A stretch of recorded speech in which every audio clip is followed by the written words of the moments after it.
Justru kalimat awal inilah yang menjadi penentu buku ini. Gua setuju. Kita kasih solusi. Alfi Al-Ghazali. Bukan, Alfi Al-Ghazi. Iya, luar biasa. Ini buku lagi rame banget loh. Iya, ini berarti udah kejual 30.000 eksemplar. Iya, mungkin insyaallah bulan depan cetakan ke-9. Cetakan ke-9. Iya. Alfi Al-Ghazi, bro, sehat bro? Alhamdulillah. Masya Allah, alhamdulillah ya. Semoga Allah selalu jaga ente nih bro. Amin insyaallah.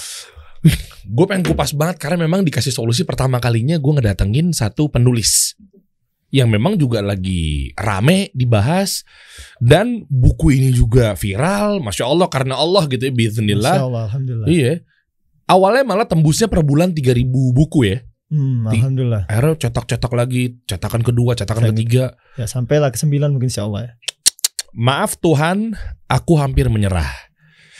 Nanti kita akan bedah ini maksud bukunya apa, kenapa bisa laris manis di kalangan ikhwan akhwat gitu kan. Katanya bocorannya seputar perjalanan hijrah misalnya. Ada hubungannya juga ya? Malah enggak sama sekali. Tuh. Tapi ada ada plot twistnya lah. Oke. Ada plot twistnya, ada rahasia di baliknya. Oke. Nah, ditambah lagi nanti kita akan sama-sama bongkar nih isi kepala dan skillnya bagaimana cara menulis. Ya benar ya? Insya Allah ya. Semoga enjoy bacanya misalnya orang-orang dan lain sebagainya. Ini ada yang menarik tapi ini guys. Kalau di belakang tuh ada profil penulis Alfi Syahri Ramadan 3 Februari 1996 kelahirannya. Sangat beda jauh ya. Oke, masih muda luar biasa. Dan yang paling menariknya begini, ini gue baca ini. Alfi Syahri Ramadan ini kan telah menyelesaikan pendidikannya di Sekolah Tinggi Transportasi Darat jurusan Diploma 3 LLA SDP. Oke, menjadi seorang perwira muda transportasi. Nah, lalu setelahnya ia mengabdi pada BUMN yaitu PT Kereta Api Indonesia. Ya, PT Kereta Api Indonesia. Artinya masinis. Kok masinis bisa-bisanya ente nulis beginian? Boleh sih nulis, tapi kan kayaknya nggak kaget lah kalau tulisannya misalnya kontradiksi ya. Misalnya tulisannya maaf keretanya telat, kan enak ya, maksudnya masih nyambung ya. Bilang ke penumpang misalnya maaf keretanya telat. Tapi kenapa nulis begini? Dan ada hubungannya juga kok cabut dari kereta api itu artinya apa kesulitan-kesulitan yang mungkin susah apa ya dijalanin pada saat itu, mungkin sholatnya juga gimana ntar tuh ya gitu-gitu ya kita bahas ya. Vi, berarti tahun berapa tuh Vi? Kereta tadi tuh Vi? 2016 lulus kuliah langsung, sebelum wisuda malah udah masuk kereta api. Sebelum wisuda tuh udah perjanjian kontrak. Tunggu deh, kan kuliahnya itu kan perhubungan. Iya, perhubungan. Tapi kan perhubungannya perhubungan laut ya? Bagian laut sih. Nah, penyeberangan lah. Penyeberangan laut kan. Kok kuliahnya kerjanya malah masinis gitu. Penyeberangan darat? Emang begitu, bisa begitu? Sebenarnya nggak bisa sih sebenarnya gitu. Tapi pada saat itu memang kesempatan itu terbuka, dan itu mungkin salah satu ucapan dari saya secara pribadi gitu. Karena saya pernah mengalami suatu hal yang saya nggak bisa sebutkan dan cukup menguras emosi lah di perhubungan gitu. Akhirnya saya bilang saya udah nggak mau nih lagi ngerjain di bagian penyeberangan gitu. Kayaknya saya harus keluar dari dunia ini gitu. Oke. Akhirnya ternyata dikabulkan. Sebelum saya wisuda saya masuk jadi masinis. Oh gitu. Nyebrang. Kirain kalau laut atau mungkin ya itu ya intinya STIP beda ya? Iya, kami sebenarnya darat karena penyeberangan dianalogikan kayak apa ya, jembatan gitu. Nah, jadi kita sama juga gitu, darat juga karena kita bagian. Cuman sekarang sekolahnya udah berubah sih jadi Poltek sekarang. Udah misah. Oke. Suka dukanya apa sih jadi masinis waktu itu? Sebelum kita bahas buku deh. Iya, Masya Allah ya, luar biasa, pengalaman yang luar biasa lah menurut saya. Karena dalam salah satu hadis disebutkan bahwa perjalanan itu adalah salah satu azab gitu. Azab dalam arti kata bisa baik dan bisa buruk. Kenapa dibilang gitu? Karena perjalanan ini menguras emosi, waktu, tenaga, capek, mana ada orang yang jalan-jalan di jalannya itu bisa enjoy gitu, jarang lah. Pasti apalagi yang bawa pasti capeknya luar biasa gitu. Dan saya memang orang yang awalnya itu bukan orang teknis gitu, bukan orang yang biasa dengan pekerjaan yang nyupir atau jadi masinis misalnya, yang hal-hal yang teknis itu saya nggak kebiasaan. Biasanya memang manajemen dan sebagainya lah, lebih ke sana condongnya gitu. Tapi memang waktu itu orang tua faktor terbesar memang orang tua. Jadi bilang orang tua, ya udah ambil aja deh yang mana yang deket gitu, udah ambil gas aja yang deket. Udah saya ngeliat, kayaknya saya udah dibilangin tuh sama dosen saya, udah diwanti-wanti, kamu sayang banget nih kalau keluar dari sini. Dia bilang keluar dari jalurnya sekarang di penyeberangan, kamu harusnya survive di sini, kamu bisa nih survive gitu. Ya memang alhamdulillah lulusnya juga nilainya lumayan gitu kan, dan ada beberapa keterampilan lah yang saya bisa di bagian penyeberangan. Tapi saya bilang gimana ya, dilematis gitu karena orang tua kan. Karena waktu saya tes itu saya bukan yang takut nggak lulus, tapi ketika saya ditanya gimana Vi, kok galau kayaknya, saya takut lulus, saya bilang. Orang mah pengennya takut nggak lulus, ini takut lulus. Takut lulus, karena kayak ya benar-benar dimudahkan gitu jalannya itu, ya let it flow aja. Saya cuma nggak terlalu berusaha, tapi dikasih Allah jalan gitu untuk masuk ke masinis contohnya, walaupun ya tetap bakal ada tes-tesnya dan segala macam gitu kan. Oke. Nah, masuk di masinis, oke. Nah, kan bisa dibilang kan iya kalau kita lagi safar apa segala macam, kesulitan dong ya, sholat gitu ya. Iya, ya memang alhamdulillahnya di kereta api memang dulu itu nggak terlalu dipermasalahkan misalnya waktu sholat dan segala macamnya. Biasanya malah kalau kereta penumpang itu lebih gampang kita kalau untuk sholat gitu. Tapi kalau bawa kereta barang, nah ini agak repot memang. Bedanya apa? Kalau kereta barang nih biasanya malam dia. Oke. Tengah malam, pagi baru sampai ke tujuan biasanya. Kalau penumpang kan biasanya lewat tengah malam itu jarang, beberapa kereta doang yang jalannya itu lewat tengah malam gitu. Tapi kalau barang rata-rata itu tengah malam.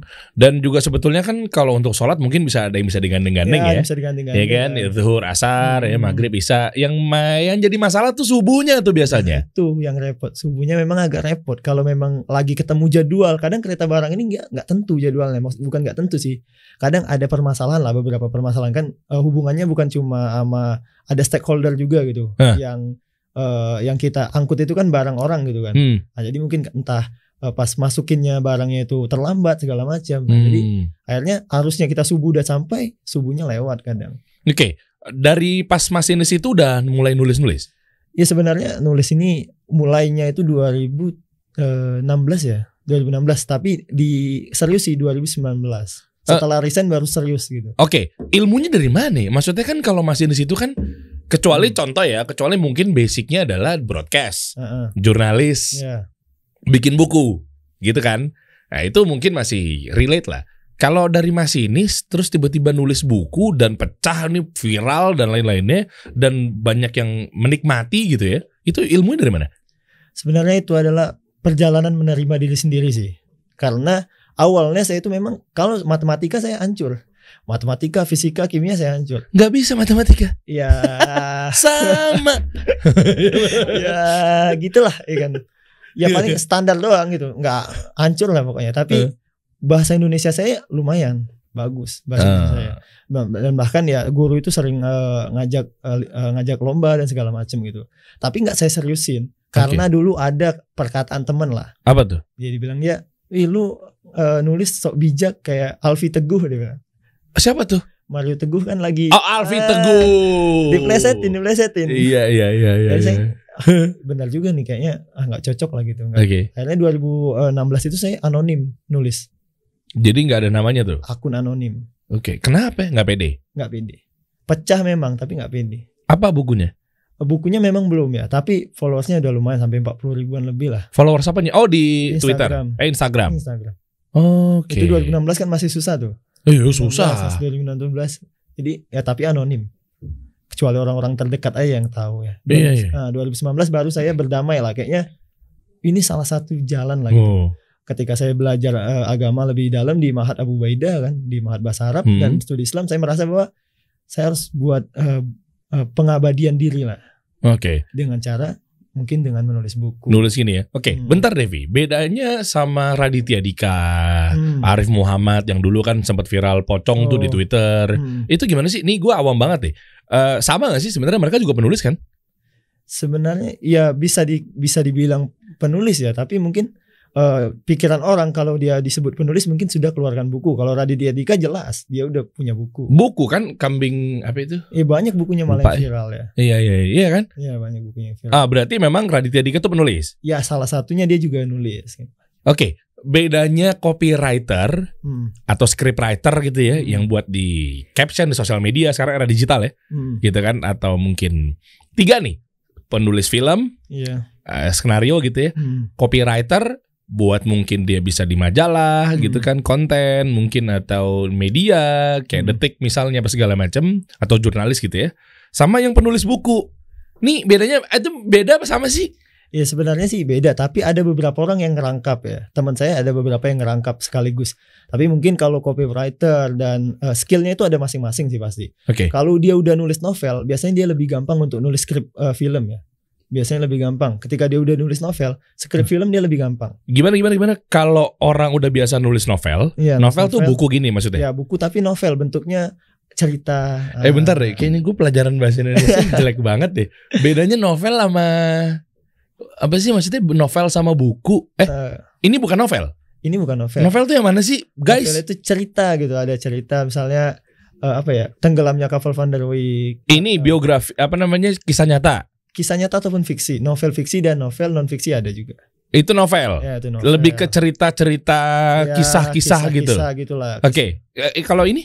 Kalau ini kan self improvement, motivasi Islam, dia lebih ke ya motivasi, isinya di dalam itu lebih ke motivasional.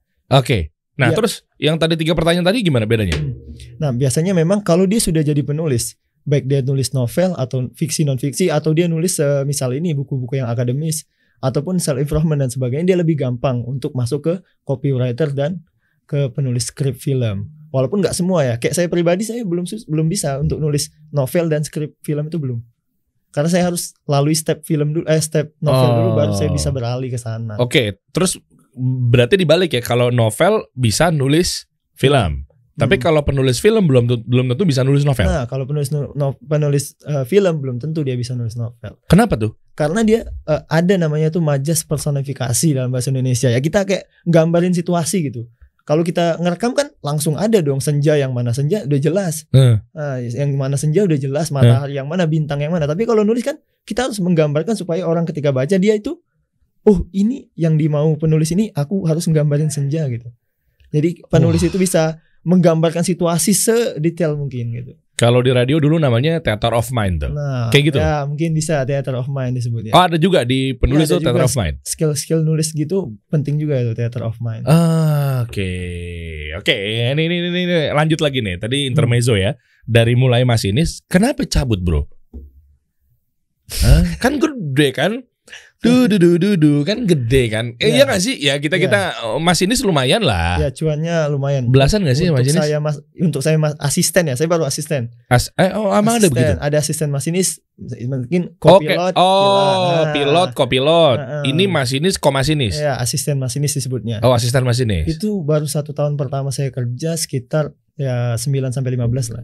Belum bonus-bonus dan lain-lain ya. 9-15 artinya oke lah, misalnya tengah-tengah berapa, 12 juta 12-13 sebulan, rata-rata 1 bulan. Asisten. Kenapa lu cabut, bro? Enggak serius, itu cuanisasi kan? Ya memang uang sih, dari uang ya luar biasa, kehormatan ya, dicintai mertua. Wih, pekerjaan impian para mertua. Masinis, pilot, dokter tuh kepilih-pilih tuh. Pegawai lah pokoknya. Pegawai, iya bener ya. Oh iya, terus kenapa? Gini, sebelum jawab yang tadi masalah kenapanya, kita bahas dikit aja mengenai ya keagamaannya lah ya. Di sana kan masinis tuh ada syubhatnya sih, enggak ya? Kalau masalah itu enggak kayaknya. Dia udah universal ya. Mereka lebih menerima sih permasalahan-permasalahan mengenai misalnya baju juga enggak ada yang melanggar syariat kecuali perempuan mungkin. Nah, perempuan mungkin ada beberapa hal, tapi di beberapa keadaan malah perempuan juga dibolehin kok pakai hijab yang nggak mengelilit di apa, nggak leher, di leher, tapi nggak jilbab kecekek kan? Jilbab kecekek gitu enggak. Ya. Oh enggak tuh. Lebih aware sih, lebih terbuka. Boleh gitu perempuannya jilbabnya nutupin dada gitu? Ada beberapa, Pak. Oh gitu. Dan ada lah beberapa yang manajer, setingkat manajer ada udah yang dia salah satu orang yang survive lah masalah kayak gitu ada juga yang kayak gitu survive. bentar, kereta tuh ada yang swasta nggak sih? Nggak ada. Enggak kan? Ya, PT KAI berarti kan itu BUMN Ya, monopoli. negeri kan? Oke, siap. Enggak nanya doang. Nah, terus boleh celana cingkrang di kereta api Indonesia? Kalau dibilang boleh nggak boleh, kita berbicara pasti aturan lah ya kan. Oke. Aturan. Tapi paling nggak kalau celana itu dia nggak ada sebutan spesifik peraturan celana itu apa dia cingkrang atau enggak. Tapi minimal ya paling nggak kalau dia udah di atas mata kaki sedikit itu ya nggak masalah sih sebenarnya. Oh, Karena iya. nggak terlalu kelihatan juga sih perbedaannya. Oh, berarti ente dulu sempet naik dong Iya sempat. celananya ya? Iya. Nggak apa-apa tuh? Nggak ada permasalahan. Karena asisten masinis kali. Coba yang lain-lainnya. Ini nanya lo awam nih. Nggak Nggak juga? Kayaknya nggak ada permasalahan. Untuk selama saya kerja ya di situ, saya sekarang nggak tahu perkembangannya. Tapi selama itu nggak ada mengganggu masalah syariat itu, nggak usah terlalu mengganggu. Pemerintah kita luar biasa tuh. Iya dong ya. Maksudnya kan memang yang penting kan knowledge ya kan. Ya, Itu kan hanya penampilan. Ya, Kalau jenggot gimana jenggot waktu di kereta api? yang penting rapi lah, terawat. Oh, boleh ya? Iya boleh, tapi terawat. Banyak sih teman-teman gue juga yang di Telkom. Kita ngomonginnya BUMN ya. Telkom, Adikarya, ya Wijaya Karya yang gitu-gitu loh. Mungkin pemimpinnya udah ngaji juga kali ya. Masya Allah. Iya. Ya bahkan kan di Angkasa Pura kan sering kan dong kajian dong. Iya. Angkasa Pura sering kajian. Bener. Mertua gue di Pelni brewok jenggotan. Alhamdulillah. Tuh, Masya Allah. Udah nyampe itu berarti itu ya. Dakwahnya udah masuk ke ranah situ. Iya. Oke. Lanjut nih menarik nih. Terus akhirnya memutuskan cabut deh. Dari gaji belasan juta malah lebih memilih nulis. Iya kita tahu lah kalau memang pecah nih royaltinya, Masya Allah gitu kan. Apalagi dipegang penerbit-penerbit yang memang kompeten di bidangnya, ya kan. Penerbit Sahima. Sahima nih Masya Allah nih. Ini terpercaya nih. Bagus nih, Masya Allah nih. Ajak saya dong nulis juga. Nah, tapi kan yang jadi masalah kalau bukunya nggak laku gimana? Walaupun qadarullah memutuskan cabut dari kereta. Sebenarnya waktu cabut nggak ada kepikiran nulis buku. Oh, jadi fasenya tuh nggak langsung. Nggak. Nah ini menarik nih. Instan, nulis buku ini instan, betul-betul instan. Berarti cabut bukan gara-gara pengen nulis buku? Lah, terus? Nggak, cabut saya pengen nuntut ilmu. Masya Allah. Karena saya tipikal orang yang nggak suka yang mentok-mentok itu nggak suka. Kalau jadi asisten maksimal dia lama dia untuk jadi masinis, terus kemudian naik ke manajemen itu susah. Karena kita paham bahwa skill masinis itu butuh waktu yang lama untuk jadi masinis gitu. Untuk jadi asisten aja itu 1,5 tahun, sekolahnya lagi, biayanya lagi. Kalau mau naik masinis ada syarat-syarat khusus lagi, jam terbang lagi segala macam. Jadi kalau jadi masinis mau dinaikkan ke manajemen itu agak pertimbangannya luar biasa lah gitu. Kecuali mungkin kita punya prestasi lah ya. Oh kayak nakoda ya, ada mualim 2, mualim 1 gitu kan. Itu lama-lama tuh. Lama, jadi saya nggak suka hal-hal yang mentok lah gitu. Kemudian memang saya ngerasa kayaknya di bagian ilmu agama ini saya masih kurang lah gitu. Masih benar-benar harus survive lah gitu kan. Tapi kan di sisi lain saya juga mikirin keluarga dong. Pada saat resign itu saya udah nikah alhamdulillah. Nah terus gimana cara nafkahin istrinya? Nah akhirnya saya dagang. Oh, ini buku belum tercapai nih. Belum tercapai. Dagang apaan? Berbagai macam alumagada. Apa lu mau gue ada. Udah nggak ada palu gak ada lagi tuh ya. Alumagada. Alumagada. Apa lu mau gue ada. Ya, reseller gitu-gitu ya. Ya sempat malu sih, maksudnya dari pekerjaan yang pegawai pakai seragam gitu tiba-tiba jualan susu kurma. Susu apa segala macam. Habis itu dropship juga sempat. Istri sampai jualan casing gitu ya. Jualan casing segala macam. Ya sempat jual mahar. Jual mahar? Mahar nikah. Oh dijual. Maksudnya kirain jual beli emas. Jual mahar. Mahar pernikahan dijual. Sekarang maharnya gak ada dong? Udah dipulangin. Udah kita ganti ya. Udah diganti lagi? Kita pinjam kita jualin. Kan itu hak istri kan. Dan sekarang udah alhamdulillah udah bisa lah. Udah bisa ganti dan ya udah bisa hal-hal lain lah ya. 30.000 eksemplar masa nggak ganti tuh mahar ya? Oke, akhirnya, nah terus berapa lama tuh dagang? Nah dagangnya memang nggak terlalu serius ya. Akhirnya di tengah jalan tiba-tiba handphonenya itu hilang. Kan kita data semua di handphone dong. Jualnya kan via WhatsApp gitu. Jadi nomor-nomor kita simpen. Kalau mau jualan lagi jualan cadar loh. Kalau dari waktu itu ya jualan cadar itu rame sebenarnya. Oh jadi bagus penjualannya? Nah, karena saya dulu adalah pasangan inspirasi nikah muda. Oh gitu. Di tahun? 2012 berapa ya 2017 enggak lah 2017 ya? 2000 ya 18 17 mungkin. Karena saya dulu seragam, kan saya nikahnya masih jadi masinis dong. Oh jadi seragaman. Seragaman. Oh Viral. Ini Seragaman nikah sama cadar. Nikah sama cadar. Wih cepet. Cadar juga ada logo KAI-nya enggak ya? Oh enggak ada. Kirain ada logo KAI-nya juga. Tawa-tawaan. Orang-orang Magenta Sahiman nih pada nonton nih. Oh enggak deh. Akhirnya viral tuh. Ya mungkin agak dari situ saya bisa jualan cadar dari segala macam. Tapi hilang handphonenya. Akhirnya kami memutuskan inilah salah satu hikmah hilang handphone tadi. Lagi nggak ada uang itu ya paling ya sekitar beberapa juta kita putusin buat pulang kampung ke kampung saya kan ya, saya sekarang tinggal di Medan nih. Istri orang Medan, saya orang Palembang, Pagar Alam. Jadi saya pulang dulu ke Palembang, sowan lah ke ibu dan ayah. Terus dibilang ayah itu ternyata nggak tahu saya resign. Oh gitu. Ya udah hampir 1 tahun resign, nggak tahu ayah saya sama sekali. Taunya anaknya mikirnya berpikir bahwa ini kayaknya nih bentar lagi mau jadi masinis nih. Kan jenjangnya begitu. Tapi kan ayah tahu kalau asisten masinis kan? Tahu. Karena saya cerita sama ibu doang, nggak sama ayah. Oh tapi ibu tahu? Ibu tahu sampai beberapa kali lah ke Medan mohon buat nggak resign gitu. Dan saya juga konsultasi lah ke beberapa guru juga supaya gimana nih masalah ridho orang tua gitu kan. Oh iya. Nah, akhirnya saya pulang dibilang sama ayah saya tuh dengar gitu, nggak sengaja didengar gitu. Di jalan pulang, kok kamu nggak ngasih tahu nih resign tiba-tiba? Saya taunya dari orang lain, nggak dari anak sendiri nih. Waduh. Baru dibilang dia kamu dicoret nih dari kakak kalau kamu sampai resign gitu sebelumnya. Maksudnya itu sebelum resign itu dia bilang ke orang tua saya, ke ibu saya, ini kalau dia resign saya coret dari kartu keluarga. Ya Allah. Lawan orang tua lagi ngeri banget. Karena memang terus pekerjaan ini kan hal yang didambakan karena kami juga bukan keluarga yang terlalu bukan terlalu yang kaya banget, sederhana doang. Ayah juga ya kerjaannya juga ya biasa aja, buruh-buruh biasa. Jadi impian lah karena abang juga PNS juga, ibu pun PNS, jadi keluarganya habitnya memang kayak gitu kan. Dan sulit juga kan masuk ke kereta api juga, kan. Sekolahnya juga udah ikatan dinas kan. Sekolahnya kan transportasi udah cocok lah gitu untuk jadi PNS pasti. Tapi saya bilang ya izinkanlah saya memilih takdir saya sendiri gitu. Masya Allah. Bentar Devi, lo cabut dari kereta api. Ini jujur-jujuran aja nih, mumpung ayah sama ibu lagi nonton nih kan. Mungkin ada yang belum tahu beliau. Masya Allah kan, semoga Allah jaga beliau. Pilihannya cabut itu resign itu karena memang tadi gue mendengar kata pengen belajar agama, atau karena memang karirnya mentok. Nah, yang mana nih? Yang lebih kerucut yang mana? Lebih kerucut. Jujur. Belajar agama. Artinya totally hijrah. Ya saya ngerasa bahwa sekarang itu saya nggak mau jadi salah satu orang yang memenuhi hadis Rasulullah bahwa terlalu banyak orang yang berbicara tanpa ilmu. Anda nggak lagi nyindir saya kan? Oh iya.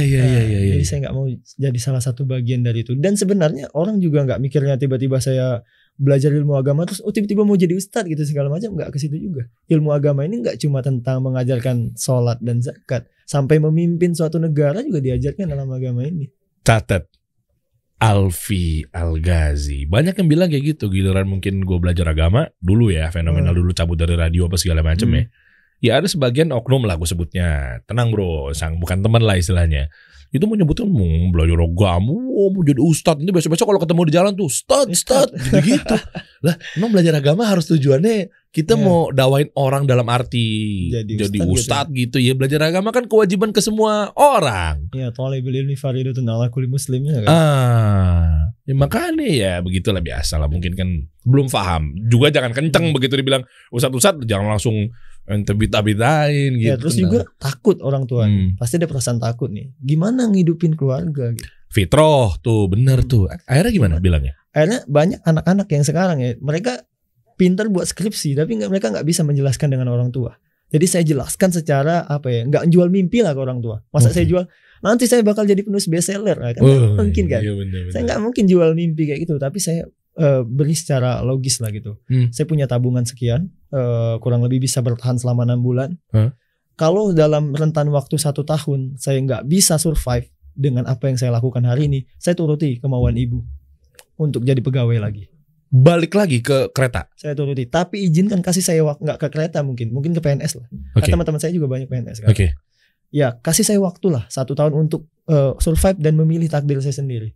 Ya saya udah ngerasa bahwa alhamdulillah qadarullah pada saat itu udah bisa, kaki saya udah cukup kuat nih kayaknya untuk nampung beban yang ada di pundak. Jadi udah jalan aja dulu gitu. 1 tahun ini saya benar-benar survive lah untuk cari beberapa hal yang mungkin cocok dengan saya kan gitu. Dan juga ya memang orang tua ya alhamdulillah dia bilang ya udah semoga ini yang terbaik lah. Karena orang tua saya juga sebenarnya backgroundnya ya agama cukup bagus yang perempuan gitu kan. Jadi akhirnya ya udah let it flow aja lah. Mungkin inilah jalannya gitu kan.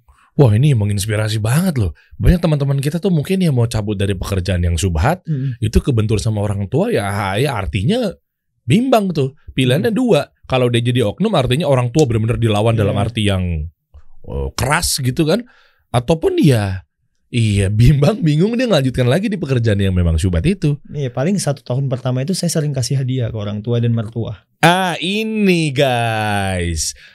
Ini menarik nih, banyak mengingatkan gua kepada tadi ya guru-guru kita bersama mungkin kan, banyak yang diingatkan oleh ya masya Allah ustadz-ustadz kita gitu kan, kalau ente hijrah, kalau memang berbenturan sama orang tua, jangan kenceng, kasih orang tua hadiah, ya dong, kasih ya senengin hatinya, jangan tiba-tiba kayak nggak bisa mah haram kerja di situ, jangan begitu, nanti masa mikirnya orang tua, ini anak saya mau hijrah kok malah jadi keras begini sih, ya kan? Ya pasti orang tua kan takut juga sih. Ini mau ikut gerakan apa nih katanya? Nah, sama dulu sih gitu misalnya gitu.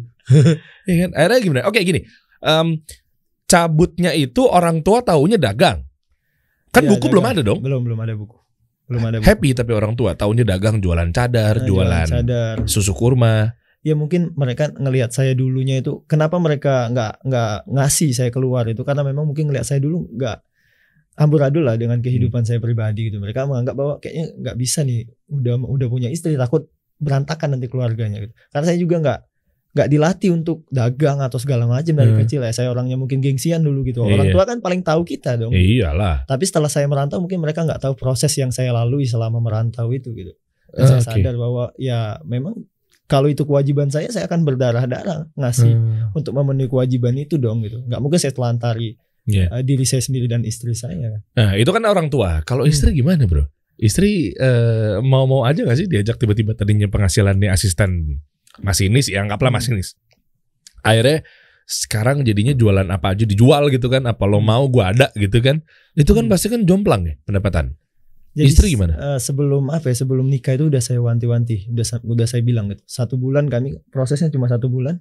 Saya bilang gini, saya orangnya memang kadang suka berubah-ubah. Saya bilang, ini mungkin hari ini kita nikah, saya lagi jadi kerjaannya gini, seragam saya gini, keren, enak ngelihatnya, gajinya cukup. Tapi kemungkinan di beberapa bulan ke depan atau beberapa tahun ke depan saya bakal resign. Sanggup gak nerima itu? Dia bilang istri, oke. Masya Allah. Ini sebelum nikah, Mas udah ngomong ya? Ya ketika proses udah mau proses hitbah ya, udah mau proses hitbah. Oh, kayak lagi mau lamaran lah artinya ya? Iya lagi. Oke. Itu ya syarat yang saya kasih lah ya. Mau ya? Mau, alhamdulillah. Berarti istri ngaji duluan dong? Ya kami kan beda kota, ketemunya di Medan. Nah, dia udah ngaji juga alhamdulillah. Oh, oke. Tadi gue denger kata rantau tuh, rantau maksudnya dari mana sih? Medan, Jakarta? Awalnya kan Palembang. Oh, Palembang ke Medan. Palembang, Bandung, sempat ke Bandung lah 1 tahunan hampiran. Oke. Kelar tuh kan? Bisnisannya kelar. Minum dulu, Masya Allah. Iya. Memang kalau lagi seret apa segala macam tenggorokan, cocoknya memang disegerin sama Cleo. Gitu. Coba bismillah. Masya Allah. Oke, lanjut. Tegang nih biasanya kalau udah minum gini, tegang nih pembahasannya nih. Sebelum masuk ke buku nih lebih detail. Cabutnya itu gara-gara handphone hilang atau memang sales menurun? Cabut apa nih? Dari apa lo mau gua ada itu? Oh, cabutnya itu memang ya ketika pulang itu gambling, mau ngapain gitu. Oke. Gambling ini mau ngapain nih, nggak jelas kita mau ngapain. Ada satu teman yang berjasa banget ya dalam hidup ya. Salah satu teman nih, dia udah ngaji juga, bisnisnya jalan lancar, besar, sesuai dengan syariat. Bisnis apa? Keju kesu namanya. Oke. tanpa iklannya nggak ada nunjukin aurat segala macam. Pokoknya diterapkan lah ya, diterapkan. Salah satu fans Mas Dery juga. Alah, masa. Iya betul. Dia sering nonton Kasih Solusi ya. Masa, salam ya. Salam ya. Masya Allah. Jadi dia kasih space ke saya untuk investasi pada saat itu. Dia kasih space buat saya investasi dengan jangka waktu kurang lebih 3 bulan atau 4 bulan gitu lah ya. Saya kasih uang sekitar 10 juta. Pulangnya itu 1 bulan itu sekitar 3 jutaan ke saya. Oke. 3 juta sampai modal juga dikembalikan. Invest di keju susu itu? Iya, keju kesu. Keju kesu itu. Invest di teman tadi. Dia kasih space ke saya, alhamdulillah jalan. Nah, jadi saya bisa nambah nafas lah ya. Apa kejunya diapain? Gue jadi penasaran bahas kejunya nih. Kejunya diapain? Keju kesu ya pisang gitu ya. Oh, pisang. Iya. Sekarang udah lebar, udah donat semua dijual sekarang. Franchise gitu pasti kan? Iya, sekarang juga beliau masih kasihnya saya franchise 1. Iya. Ya Allah, saya dikasih space juga untuk invest di franchise. Masih sampai sekarang? Sampai sekarang masih jalan. Masya Allah. Itu, tapi yang lainnya cadar udah enggak? Cadar udah enggak. Walaupun sekarang mati lah ya. Mati itu apa? Mati suri ya. Mati suri nggak ada. Maksudnya sekarang lagi di breakdown tapi masih jalan insyaallah nanti. Oke. Nah, tahun-tahun itu langsung di tahun itu atau gimana nih nulisnya? Kok kepikiran tiba-tiba nulis? Apakah memang punya bakat? Gue kayaknya orang akan nulis banget nih. Atau kayak gimana tuh prosesnya? Awalnya self healing ya. Self healing. Oke. Ya, awalnya self healing. Ngerasa pada saat itu banyak hal yang saya hadapi gitu. Bukan hanya kayak 1 tahun pertama pernikahan pasti berat dong. Iya. 1 tahun pernikahan, kemudian baru resign, kemudian pendapat orang, belum nuntut ilmu juga punya ujiannya juga. Akhirnya saya ngerasa bahwa saya ngerasa seorang diri di dunia ini gitu untuk ngadepin semua hal ini gitu, kayak aduh gue kemana nih, mau larinya mau kemana nih, semua hal ini harus gue hadapin sendiri gitu kan. Ya luar biasa lah. Artinya pada saat itu saya pengen punya catatan yang bisa saya baca sendiri nantinya untuk menguatkan perjalanan saya sendiri. Makanya mungkin orang bilang, oh buku Maaf Tuhan Aku Hampir Menyerah ini kisah saya. Enggak sama sekali. Enggak ada kisah saya sama sekali. Iya, soalnya ada yang bilang begitu tuh. Sama sekali enggak ada kisah saya sama sekali. Lah terus? Tapi energi yang saya bawa. Jadi ini nih isinya itu memang apa yang saya rasakan yang bisa menolong saya pada saat titik terendah itu. Salah satunya adalah kisah perjuangan Rasulullah. Kemudian Rasulullah SAW, kemudian para sahabat. Di dalam ini nih ya? Iya. Ini jujur bro, gue baru depan-depannya aja ya, baru kemarin kan di kasih sama Sahima tuh, Masya Allah tuh kan. Penerbit yang kemarin kita sempat meeting juga. Jadi kelepasan nih kalau gue pengen bikin ya kan, udah ngobrol-ngobrol kan, mau kisah perjalanan dan ada buku-buku seputar ya macam-macam lah, nanti lah tungguin aja lah. Nah intinya baru tipis-tipis, ternyata isinya itu benar-benar ada kisah-kisah para sahabat. Iya, ada apa sih? Ada hubungannya apa sama judulnya? Nah itulah tadi saya mau kasih solusi ya. Mantap.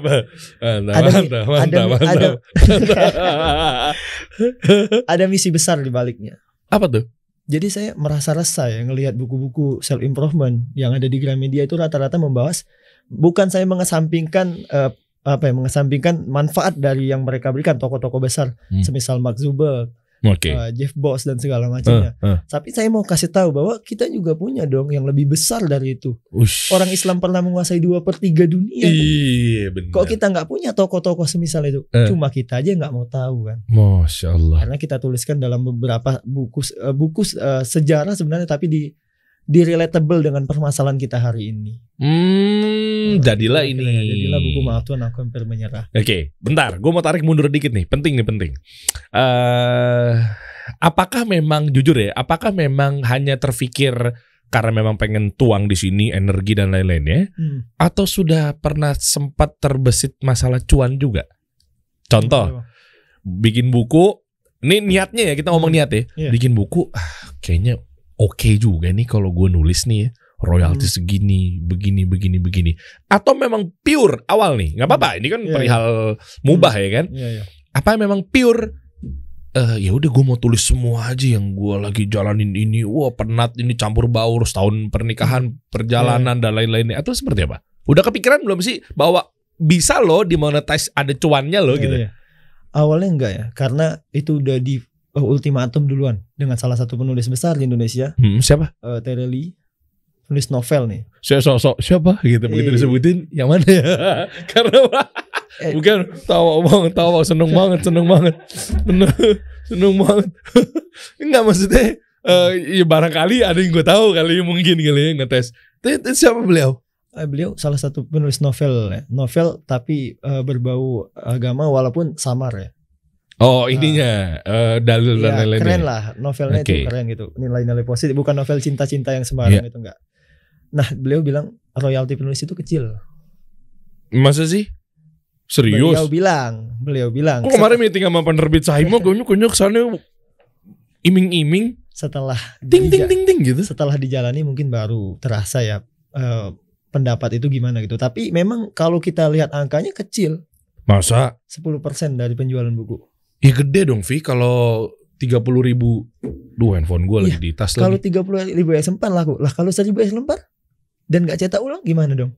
Oh iya. Cuma 6 juta per 6 bulan dibagi 6 jadi 1 juta sebulan dong. Udah ya? Selesai. Ada banyak buku yang cuma sampai sebatas itu doang. Ya mungkin banyak kesalahan ya, baik dari penulisan, penerbit juga dan segala macam ya. Nah, itu berkaitan ilmu marketingnya lah nanti pasti. Ada juga ilmu marketingnya. Jadi saya memang awalnya nggak ke sana. Dan buku ini sebenarnya bukan buku pertama.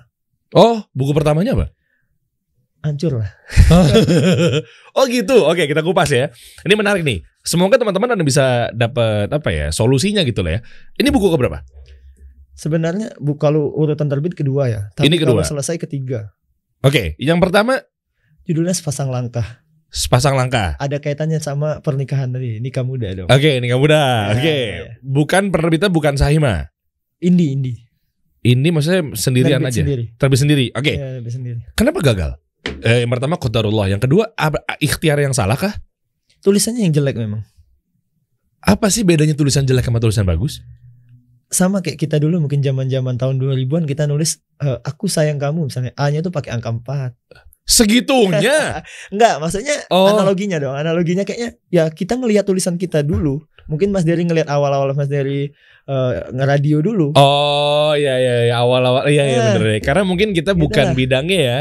Kalau gua mungkin ngeplay rekaman siaran perdana dulu hancur sih asli. Sama gitu juga. Hancur banget pasti. Saya baca buku saya sehari ini Sepasang Langkah itu judulnya. Aduh, malu saya. Parah ya. Parah. Makanya itu nggak begitu laku. 300 lah ya. 300 apa? 300 piece. Iya 300 piece. Doang? Iya. 300. Serius bro? Iya 300. Itu royaltinya 10%? Itu enggak, itu indie. Ini maksudnya itu gimana? Kita nerbitin sendiri, ngerjain semua sendiri lah. Nulisnya sendiri. Berapa? Ngeditnya sendiri. Omsetnya, keuntungan dan lain-lain deh. Profit lah langsung profit deh. Berapa ya? 6 jutaan ya mungkin ya. Tapi itu dipotong hal-hal lain lah ya. Iya maksudnya 6 juta juga udah berdarah-darah 6 juta gitu. Ya bersyukur memang alhamdulillah. Tapi kan kalau dibanding harusnya kan gak segitu. Ya nulis buku itu berkorban banyak juga. Iya. Akhirnya jual laptop. Jual mahar itu waktu ini juga sih. Buat apa? Buat modal awal HPP-nya? Iya buat modal awal untuk nyetaknya. Kemudian ada masalah lah gitu. Ada beberapa masalah pengiriman buku. Emang dulu belum ada penerbit yang bisa diajakin kerja sama gitu ya? Kayak misalnya tadi 10% atau mungkin berapa persen atau mungkin ya kan sekarang pasti kan banyak pola kan? Iya. Banyak pola akad kan? Maksudnya mau yang kayak gimana sih gitu? Lo mau royalti atau mau bagi hasil dari penjualan atau apa gitu-gitu? Emang dulu belum ada? Dulu kan siapa lah Alfi Al-Ghazi. Nggak ada yang nge-hire gitu, nggak ada yang kucuk datang, assalamualaikum gitu kan. Entah dulu kali pikir dulu begitu kali ya. Itu siapa sih gitu. Bahkan buku yang harusnya terbit pertama kali itu gara-gara gitu juga. Mereka nggak yakin bahwa buku ini bakal terjual banyak gitu. Taunya bener. Taunya ya akhirnya ketemu buku ini, naskah ketiga. Naskah kedua itu harusnya duluan terbit daripada naskah ini. Tapi naskah kedua ini gagal. Kenapa gagal? Ya tadi permasalahan nama penerbit. Oke, menarik nih. Saatnya kita bahas. Ada berarti ya penerbit oknum ya? Iya, walaupun itu klise lah pertanyaannya. Pasti kan oknum di mana-mana lah ya. Iya pasti lah. Apa sih hal-hal si oknum ini tuh buat masalah gitu? Biasanya ini ya, pura-pura bilangin royalti, tapi ujung-ujungnya udah habis kita nggak cetak lagi. Taunya dia cetak diam-diam. Nah itu mungkin permasalahan royalti yang paling mendasar ya. Alasannya mungkin pengembalian uang segala macam itu agak susah. Apa kasusnya apa sih contohnya? Mungkin misalnya nih mereka kasih bukunya ke toko-toko buku. Biasanya itu toko buku itu nunggak. Apa sih toko buku ini maksud tuh adalah Gramedia, toko Gunung Agung gitu? Ya dan sebagainya gitu. Maksudnya misalnya Januari terjual, Februari baru dibayar. Dari si toko bukunya? Nah terus? Akhirnya saya nggak tahu. Tapi yang haknya penulis itu biasanya 6 bulan pertama ada royalti pertama dong. Dan nggak dikasih. Hah? Belum dikasih, belum di follow up. Sampai sekarang? Ya sekarang belum. Kan bisa di blow up. Lo yang tuh lu punya followers lu aja banyak kan followers lu dibanding gue. Iya. Lebih bagus kalau bisa jalan damai. Oh, Masya Allah. Kalau bisa mereka lebih bisa berubah ya alhamdulillah, karena memikirkan banyak hal lah pasti. Ya semoga insya Allah ada jalan keluarnya lah gitu. Tapi maka itu jadi pengalaman lah untuk saya untuk pilih-pilih juga sih penerbit. Tapi kan namanya kita siapa sih Alfi Al-Ghazi? Ada yang nawar ya. Gas terus lah ya kan. Gas terus. Namanya ada yang nawar, gas terus. Untung saya sekarang langsung Sahima ya, gitu kan. Walaupun siapa sih Deriansa gitu kan. Iya pasti tahu lah. Enggak maksudnya enggak. Tapi maksudnya ada segitunya ternyata penerbit itu ya. Penerbitnya besar lagi. Ya gitulah ya. Mungkin lah lumayan. Ini kalau saya pakai teknik cara menggali orang, dia akan kebuka nih orang masih omongannya. Enggak. Jangan simpan ya, itu kan ya udahlah aib dia. Tapi oke, apa lagi yang dilakukan oleh para oknum ini semoga menjadi tips buat teman-teman ketika menghadapi penerbit. Mereka seperti nggak menganggap naskah ini apa ya, nggak serius lah gitu, nggak serius ngerjain naskahnya. Mereka nganggapnya cuma mikirin uangnya doang, nggak, naskahnya ini nggak digarap serius dan nggak dikawal. Bentar deh, kalau ngomongin naskah digarap serius dan kawal, ini buat teman-teman nih mungkin yang baru memulai gitu ya, bisa dong harusnya ketika kita punya tulisan diedit sama editornya kan? Iya benar. Itu yang dimaksud dengan kawal. Ya kawal ini kan banyak hal sih, nggak cuma editing doang dong. Nah ini tipsnya nanti supaya bukunya itu bisa lebih, tesnya itu lebih terasa. Kita nggak bisa cuma ngasih ke penerbit doang, nggak bisa. Kalau mau benar-benar terasa bukunya ya. Oh gini, itu baru gue mau kepikirin nih bro. Kita diskusi di sini ya, gitu ya. Anggaplah Sahima nggak lagi nonton di belakang kamera ya. Oke, gini. Gue kan basicnya copywriting memang. Oke, copywriting memang kan dari marketing juga gitu kan. Broadcasting dan lain-lainnya. Gitulah waktu perkampusan dulu lah ya. Sampai belajar autodidak dan lain-lainnya. Terus kan kalau tadi yang menarik tuh yang lu bilang kan tadi kan belum tentu bisa dari copywriting atau copywriter gitu kan tiba-tiba jadi penulis. Jadi writer lah istilahnya begitu. Nah, gue baru mau niatnya pengennya ngerekam audio gitu. Nah ini apa ya, kasih tau bocorannya apa segala macam lah ya. Audio ceritain bukunya begini ya, mungkin belum bisa dikasih tahu lah bukunya maunya isinya apa ya. Intinya adalah ada niat sih memang bareng sama Sahima insya Allah mau jalanin satu buku. Nah tapi pola begitu works nggak sih? Ngobrol, direkam kayak podcast, ngasih tahu. Selama ini sih langsung pengen ngelempar aja sih sebenarnya ke penerbit. Dia punya fasilitas atau dia menjadi fasilitator, ya udah sini dari audio itu gue editin gitu. Itu works gak sih? Apakah memang gue harus nulis banget itu dari awal? Satu sih sebenarnya sih selain skill, waktunya bos. Waktu lama kan nulis? Ya lumayan sih. Kan saya punya tanggungan banyak gitu loh. Ini belum dikasih makan nih kameramen nih, belum lagi yang pada tawa-tawa nih di ruang studio nih, di luar nih pada nggak tahu dia anak kreatif pada ngapain tuh. Itu kan harus dikasih makan juga gitu loh. Gimana tuh? Kalau saya secara pribadi ya, kalau kita nggak bisa kasih diri kita 1000%, lebih baik nggak usah. Saya mundur segar, makasih semuanya ya. Anda bikin saya drop loh. Tapi karena menulis itu mengolah rasa.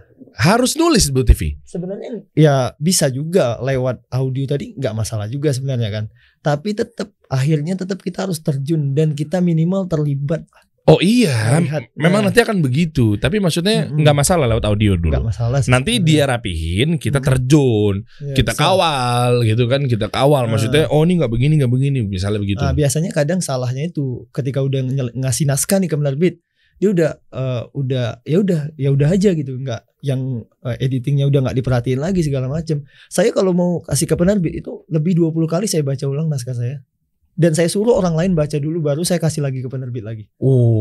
Bahkan saya di belakang saya itu udah ada beberapa orang yang memang khusus untuk baca naskah saya. Ada panelisnya tuh ya. Panelisnya. Masya Allah. Mereka yang misalnya nih, saya kan agak kurang nih dalam unsur puisi. Saya hire teman yang dia bisa puisi. Saya kasih naskah saya ini gimana nih biar ada unsur indahnya tulisan nih, puitisnya gitu. Oke, kita mulai masuk ke teknis nih ya. Apakah memang sebuah tulisan harus indah?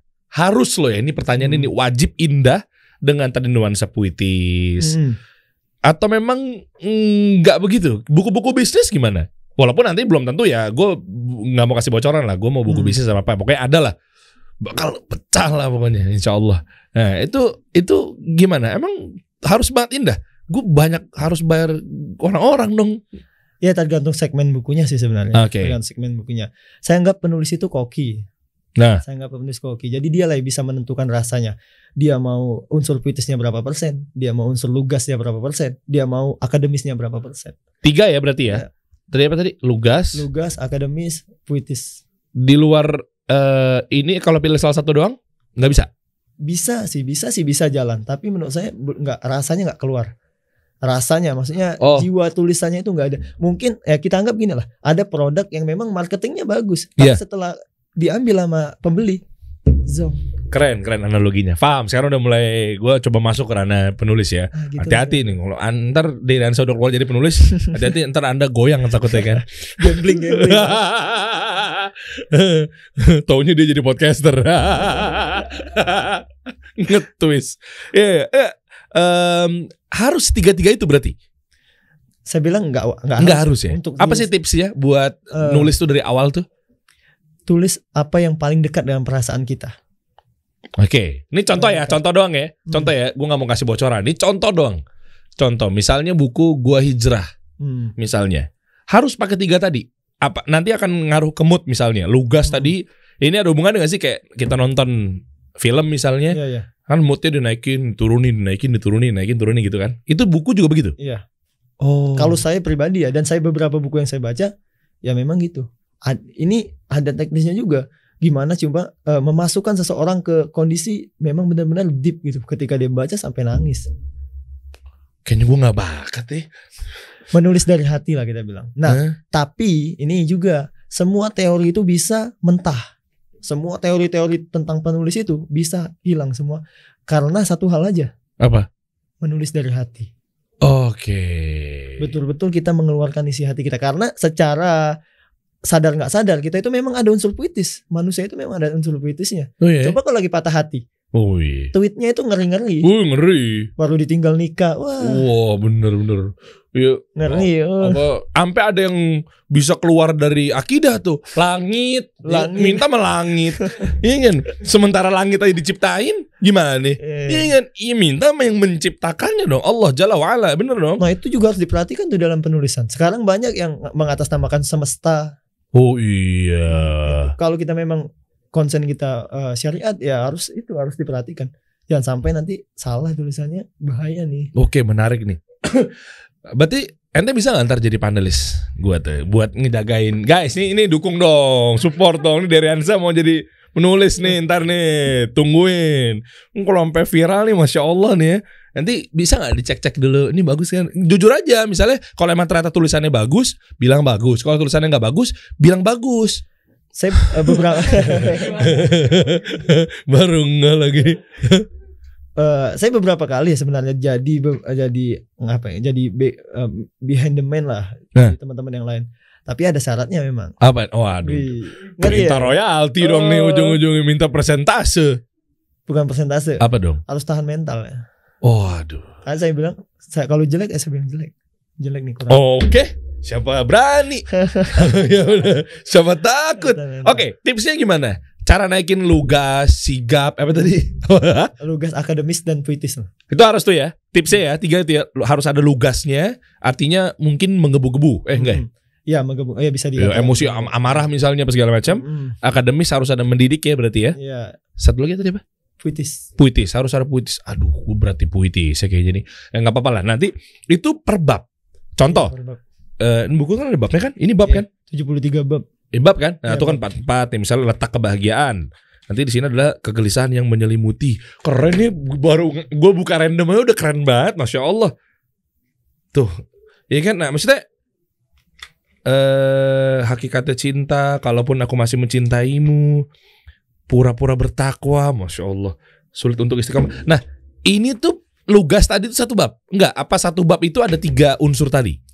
Itu bergantung dengan jenis tulisannya nanti. Tapi beberapa memang rata-rata memang awalnya puitis. Pertengahan akademis, akhirnya lugas. Catat dong. Ada kertas nggak sih kertasnya? Ini ilmu loh guys. Ya udah deh, coba deh. Apa satu? Coba apa tadi? Satu puitis awalnya. Satu puitis. Satu tuh maksudnya apa? Bab satu. Pertama ya, bagian kan tuh ada misalnya ini khusus untuk kalau dia per bab ya. Maksudnya ini kan tulisan Kita bedah ya.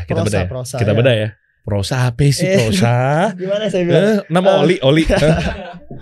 Ini bentuknya tulisan singkat lah kita bilang ya. Iya, oke, kita satu-satu ya, kita satu ya. Guys, sebentar guys. Nih kita belajar nih.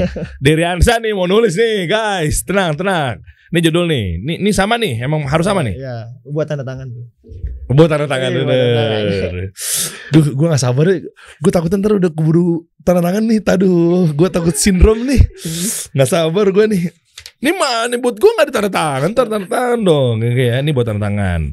Boleh gak tulisin di sini tanda tangan Diriansa nanti gitu? Nggak senora itu juga sih ya. Oke, lanjut. Nah,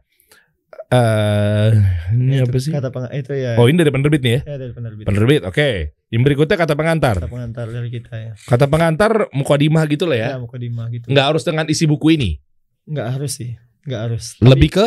Tapi saya kasih clue di situ gitu tentang apa buku ini gitu. Oh, oke, sinopsis. Ya sinopsis bisa jadi sinopsis. Tentang apa buku ini? Oke ya, catat nih guys nih, ini ilmu nih, masya Allah. Belum pernah nih dibedah sampai sedetail ini nih. Daftar isi, Ya, harus dong ya. Daftar isi per bab ya? Ya per bab. Ini bab, ini halaman. Iya halamannya. Nah, yang dimaksud sama puitis tadi yang mana? Nanti di apa ya di. Oh ini belum di tulisannya. banyak banget Vi bab lo Vi. Itu kata awalnya. Coba dibaca kata awalnya. Baca nih, gue nggak tahu deh kalau gue bacain tuh mendramatisir dan mempuitisasi nggak sih? Teruntuk para pendengar kan jadinya. Oke, teruntuk para pengendara waktu, bertahanlah sampai surga yang menjadi pelabuhan terakhir kita. Keren Vi, gue minder, gue nggak jadi deh gue, nggak jadi. Harus begini Vi depannya. Enggak juga sih, kan masing-masing penulis punya kelebihan dan kekurangannya pasti. Saya kurang di bagian novel, kurang dialog, kurang. Kalau saya kayaknya kurang semua. Gimana tuh caranya biar bisa bagus semua? Teruntuk para pengendara waktu, bertahanlah. Gua apaan deh? Cuy ngopi cuy, gitu kayak enak. Anak senja kumpul yuk, ngejelek banget. Nggak bisa kayak orang Betawi bikin begini kayaknya. Gimana nih? Bisa lah insya Allah ya. Insya Allah. Teruntuk para pengendara waktu, bertahanlah sampai surga yang menjadi pelabuhan terakhir kita. Karena basic lu kerja di pelabuhan kali waktu itu.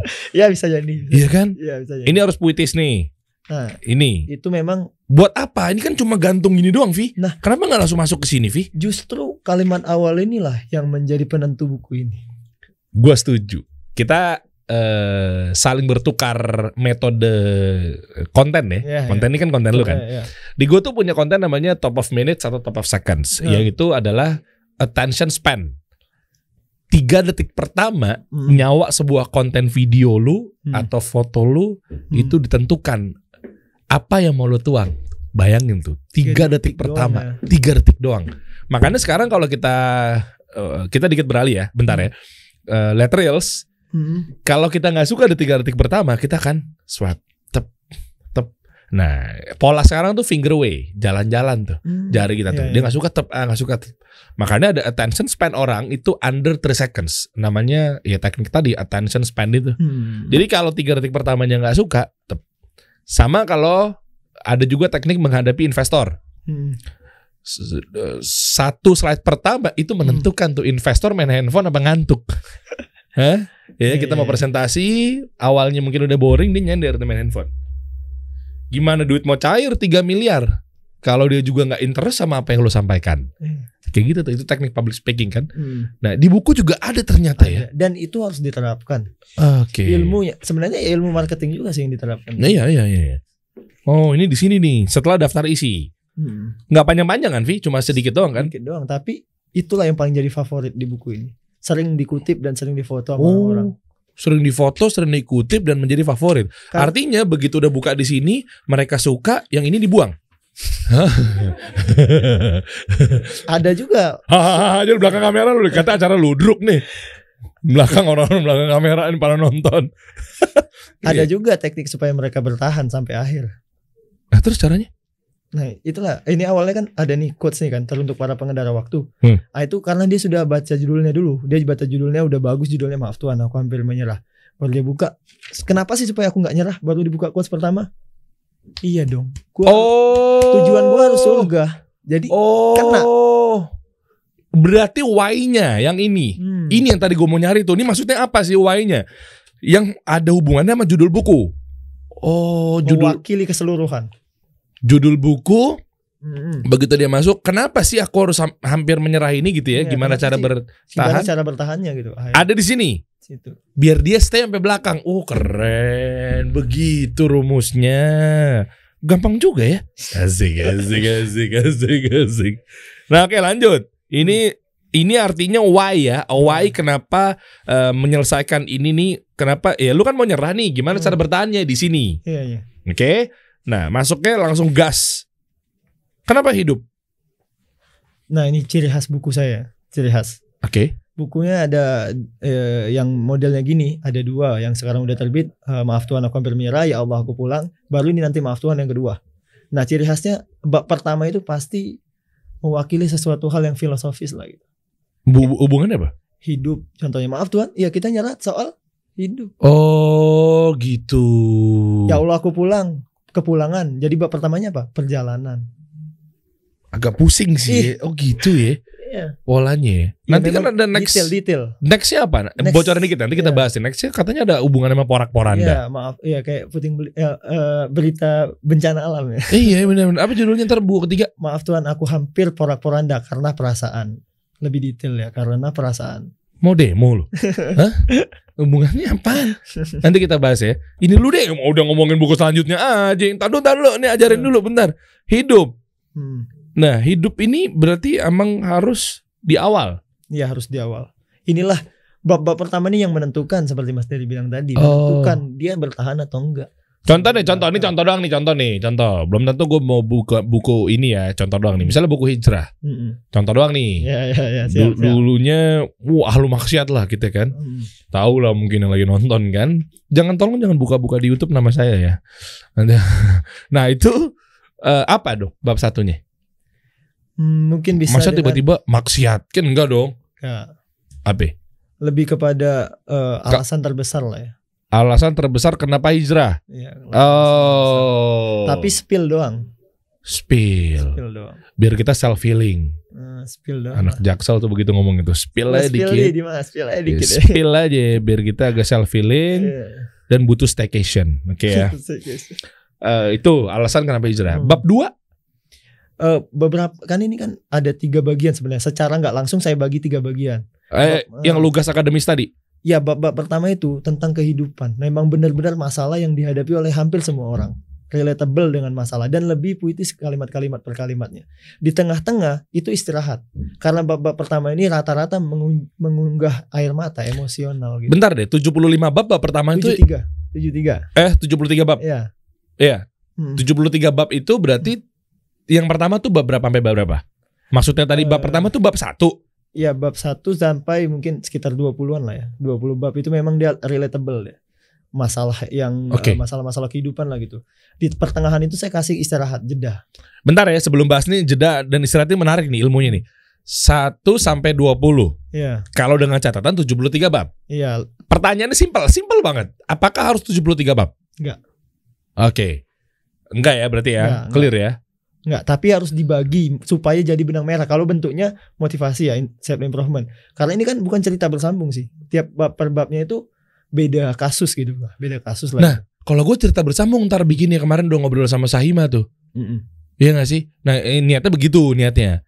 Nah itu gimana? Ya paling tetap harus dibagi 3 bab kan. Opening, pertengahan, habis itu ending kan. Oke. Nggak harus 73. Berapa saran? Iya walaupun itu subjektif ya masing-masing ya. Masing-masing. Berapa kira-kira? Ya pertama pasti dibagi jadi 3 bagian besar itu. Enggak, contoh babnya yang untuk aman untuk gua awal-awal. Ini gua mau wakil teman-teman. Maksimal 40 mungkin ya. Maksimal 40. Atau lebih kurang dari itu 30 bisa. Karena dia bentuknya cerita bersama. Tipis dong buku gue. Enggak, tapi satu babnya harus panjang.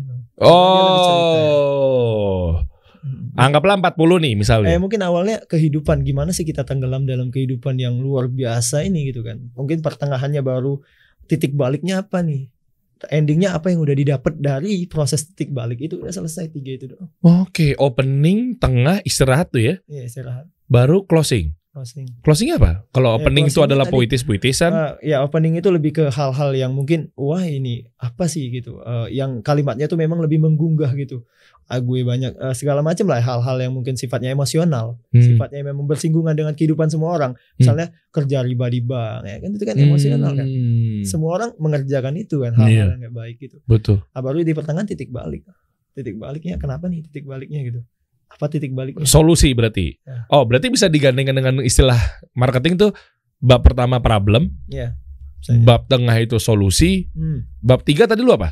Bab terakhir itu loh, eksekusi terakhirnya itu memang endingnya endingnya itu memang kalau ini ya, kalau buku ini awalnya itu tentang permasalahan kehidupan, pertengahan itu tentang perasaan, cinta, terakhir tentang keimanan. Jadi kehidupan itu ya akhirnya endingnya iman. Berarti benefit. Nyambung dong yang ilmu marketing berarti ya? Ya. Soalnya marketing itu prosesnya itu problem, solusi, benefit, baru call to action. Menuju selling itu. Buat kita call to action tuh maksudnya gimana cara belinya, hari Senin harga naik, periode pendaftaran bukunya ini PO loh dari tanggal sekian sampai tanggal sekian. Ya, di akhir ada tuh sampai bertemu lagi di buku titik-titik. Tuh kan, bener sama polanya. Oh gitu. Bisa dong kalau berangkat sama ilmu marketing dong sama. Iyalah. Nggak sabar nih gue nih bakal jadi tanda tangan di 30.100 juta 4,5. Yes, sedap. Asik. Oh gitu, problem, solusi, benefit tuh ya bisa ya. Bisa kan bilang. Keimanan tadi kan dengan kita menjalani kehidupan seperti ini, otomatis melewati halang rintangan dengan dicas imannya begini. Oke. Karena iman tuh berat ya, ending itu berat. Pembahasan di buku ini ya berat, rata-rata hal-hal yang berat gitu. Tapi solusi dari yang pertama tadi, walaupun di bagian-bagian pertama itu udah ada solusinya, tapi lebih kepada hal-hal yang ringan gitu. Oke, menarik nih bro. 73 itu 1-20-nya itu masalah. Ya, masalah hidup relatable lah. Oke, yang relatable ya. Oke. Kalau babnya 40, tadi saran dari lu tuh buat gue tuh awal-awal pemula. Makasih Luffy saya dibilang pemula. Emang iya sih. Itu 40 yang awalnya itu yang berapa sampai berapa? Kan beda hitungannya pasti. 1 sampai 10. Ya 1-10 bisa. 1-10 ya. Itu masalah kehidupan dan lain-lainnya bab 1 sampai bab 10.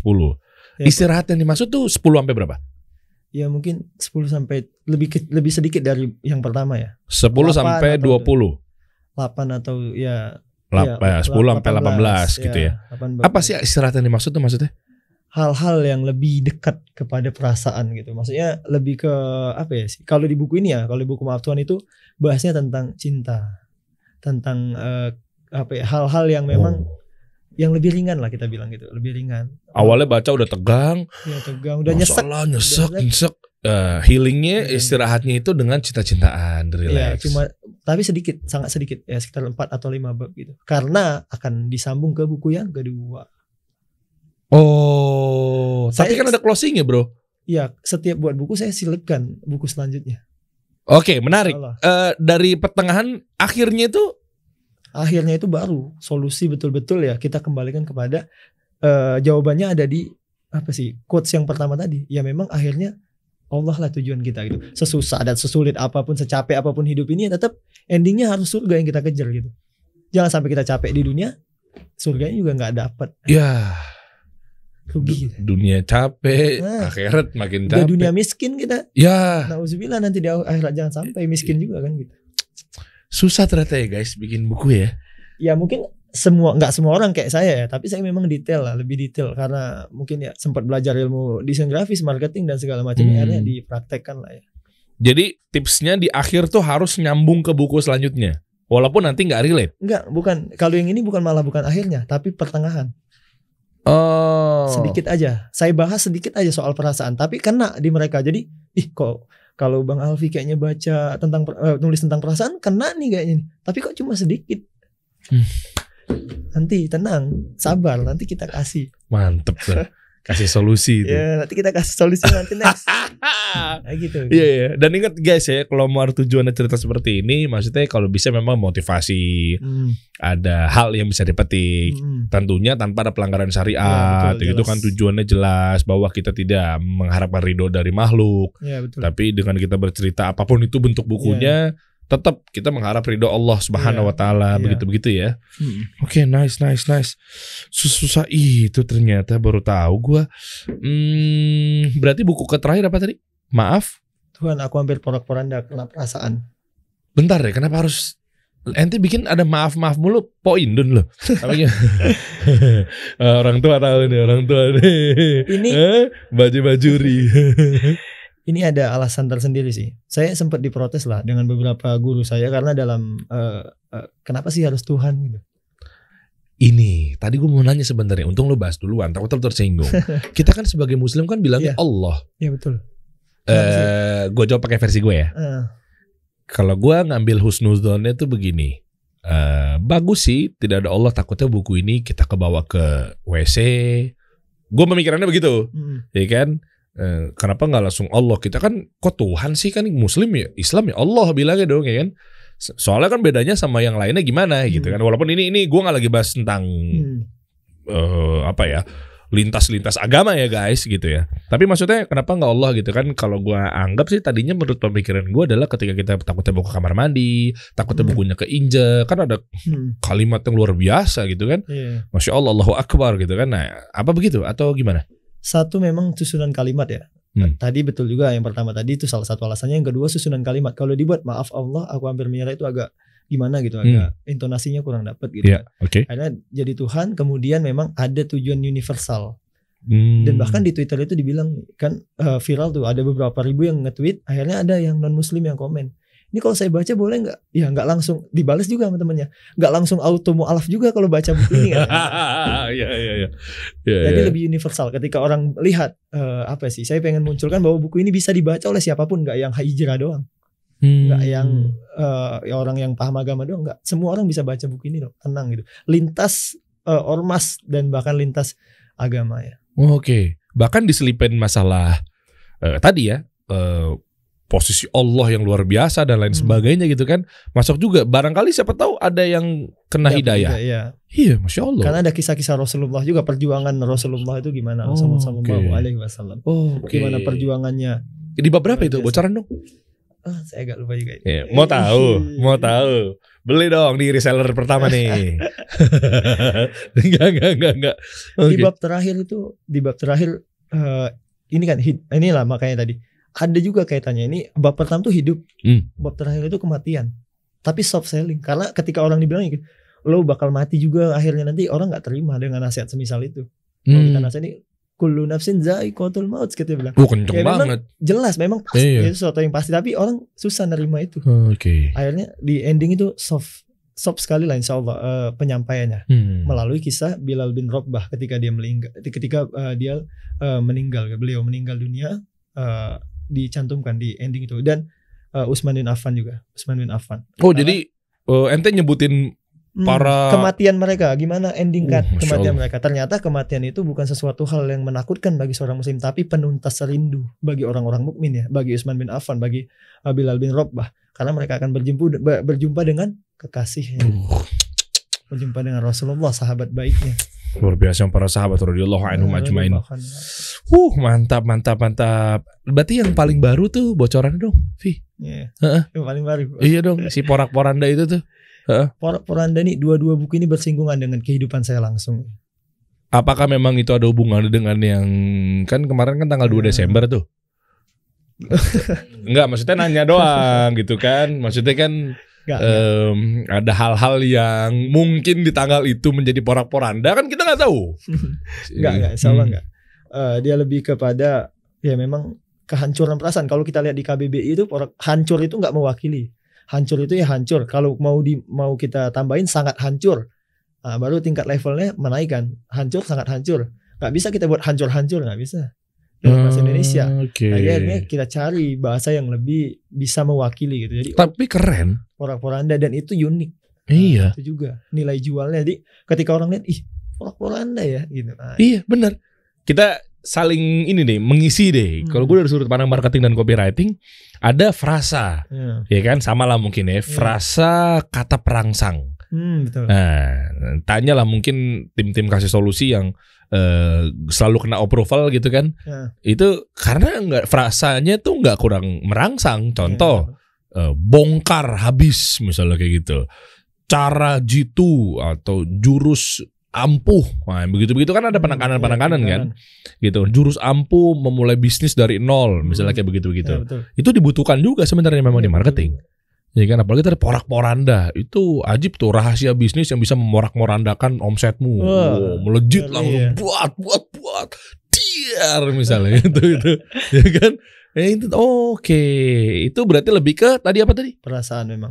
Tidak ada cerita sejarah perjalanan hidup seseorang yang lebih menyayat hati kecuali saat seseorang mengalami patah hati. Keren. Gue disuruh ngulang nggak bisa tuh. Gue disuruh ngulang tuh. Itu hafalan nih? Enggak. Itulah inti buku itu ya. Oke. Mau gimana pun orang, sehebat apapun dia, ada sisi perasaan yang dia simpen pasti. Bisa tampilin nggak, ada bocorannya nggak? Cover-covernya? Oh belum, ada di IG sih. Ada di IG? Di IG ada. Mau lihat dong covernya? Covernya belum ada. Oh belum ada? Ya sebenarnya teknik marketing juga ya. Iya, sadar. Jadi penerbitan buku ini banyak drama. Dimulai dari judulnya disuruh tebak. Hah? Maksudnya? Suruh tebak judul nih. Maaf Tuhan apa nih setelah ini gitu. Ada di IG? Di IG ada. Coba gue ngeliat dong. Gue gak pengen tahu, kita kan belajar. Maksudnya kan pengen nyontek. Ketika nanti kan gue bikin buku kan. Alfi Al-Ghazi ya. Coba Alfi Al-Ghazi. Coba deh Instagramnya. Kan siapa tahu kan buku gue nanti akan viral. Sorry ya kalau agak judulnya ada maaf juga ya. Tapi kan bukan berarti nyontek ya. Gue mau bikin maaf kamu aku blok. Nah kan kita kan tentang sosial media. Bisa jadi. Ini semua dikondisikan nih, mulai dari pic profil, kemudian bio ya. Oh iya. Oh ini baju ini. Nah, pic profilnya kenapa baju dinas akhirnya? Nah, kenapa? Karena buku baru akan terbit. Jadi saya menarik orang-orang untuk melakukan perjalanan ke masa lalu saya. Oh gitu. Iya. Jadi orang ngelihat foto, ih, kok baju dinas tiba-tiba nulis buku. Nah, jadi saya tarik mereka ke masa lalu saya dan saya perjelas di bawah. Ada beberapa postingan yang posting baju itu yang nggak mengatakan langsung bahwa isi buku itu ada, itu enggak, tapi soft lah ya. Mungkin bisa dilihat di bawah. Coba. Emang kenapa ente nggak bikin buku judulnya cara membuat rel kereta? Enggak ya? Enggak, maksudnya tips and trick gitu enggak? Enggak ya, enggak. Dulu sempat mungkin, kalau sampai sekarang masih mungkin buat ya kan. Iya benar. Sekarang enggak ya. Coba bawa lagi. Ada podcast kan? Wih, ada podcast berani-beraninya dia. Hah? Amatir, Masya Allah. Berani menandingi podcast Solusi. Iyalah. Bawa lagi. Coba lagi. Bawa lagi. Ah ini, yang ini. Yang mana sih? Foto baju dinas ini. Ini? Ya. Ini teasernya nih. Ada slide, beberapa slide. Coba. Kanan foto saya lagi. Terus. Foto saya buku ini. Nah, ini buku ini, oke. Maaf Tuhan, aku hampir. Mungkin captionnya nggak bisa dilihat. Gokil. Itu captionnya bisa dilihat tuh. Ini kan atasnya kan itu kalimat-kalimat yang ada di buku. Kita berjauh segala macam. Oh ini yang ada di buku nih? Iya, yang ada di buku itu memang membawa membawa orang lain. Bukan saya mengatakan diri saya si pribadi. Jadi itu kan kalimatnya kita. Kita kini telah berdiri terlalu jauh gitu, di tempat yang tak satupun orang tahu, hanya diri kita sendiri bersama sepi yang menyayat hati. Betul-betul mewakili kesendirian lah. Begini tekniknya, ternyata ini ilmu baru nih. Berarti gue ntar harus bikin begini-beginian dong. Enggak juga sih ya. Enggak buat teaser. Maksudnya gini, gue tahunya cuma sekedar teaser kan. Iya. Dengan gaya-gaya marketingnya mungkin siapa tahu atau barangkali nggak bisa dimasukin ke dalam campaign buku. Iya. Mungkin sejauh ini mungkin doang ya. Mungkin gue punya ilmu lah basic seputar marketingnya yang dasarnya atau mungkin generalnya yang mengeneralisasi. Tapi kalau di buku siapa tahu takutnya nggak pas. Nah makanya gue pengen tahu apakah memang bisa dimasukin dengan berbagai macam ilmu marketing di buku atau seperti apa? Mungkin ini kan yang bagian awal ini mewakili, kayaknya buku ini cocok untuk saya gitu. Karena ini saya utarakan masalah saya ya, masalah yang saya angkat di buku itu dengan kalimat kita. Ya itu, jika gugusan bintang bisa dijadikan petunjuk dan segala macamnya, sampai bawah. Bawa lagi coba. Bawa lagi. Coba dibawain. Bisa dibawain. Scroll. Captionnya. Enggak, captionnya. Iya, captionnya.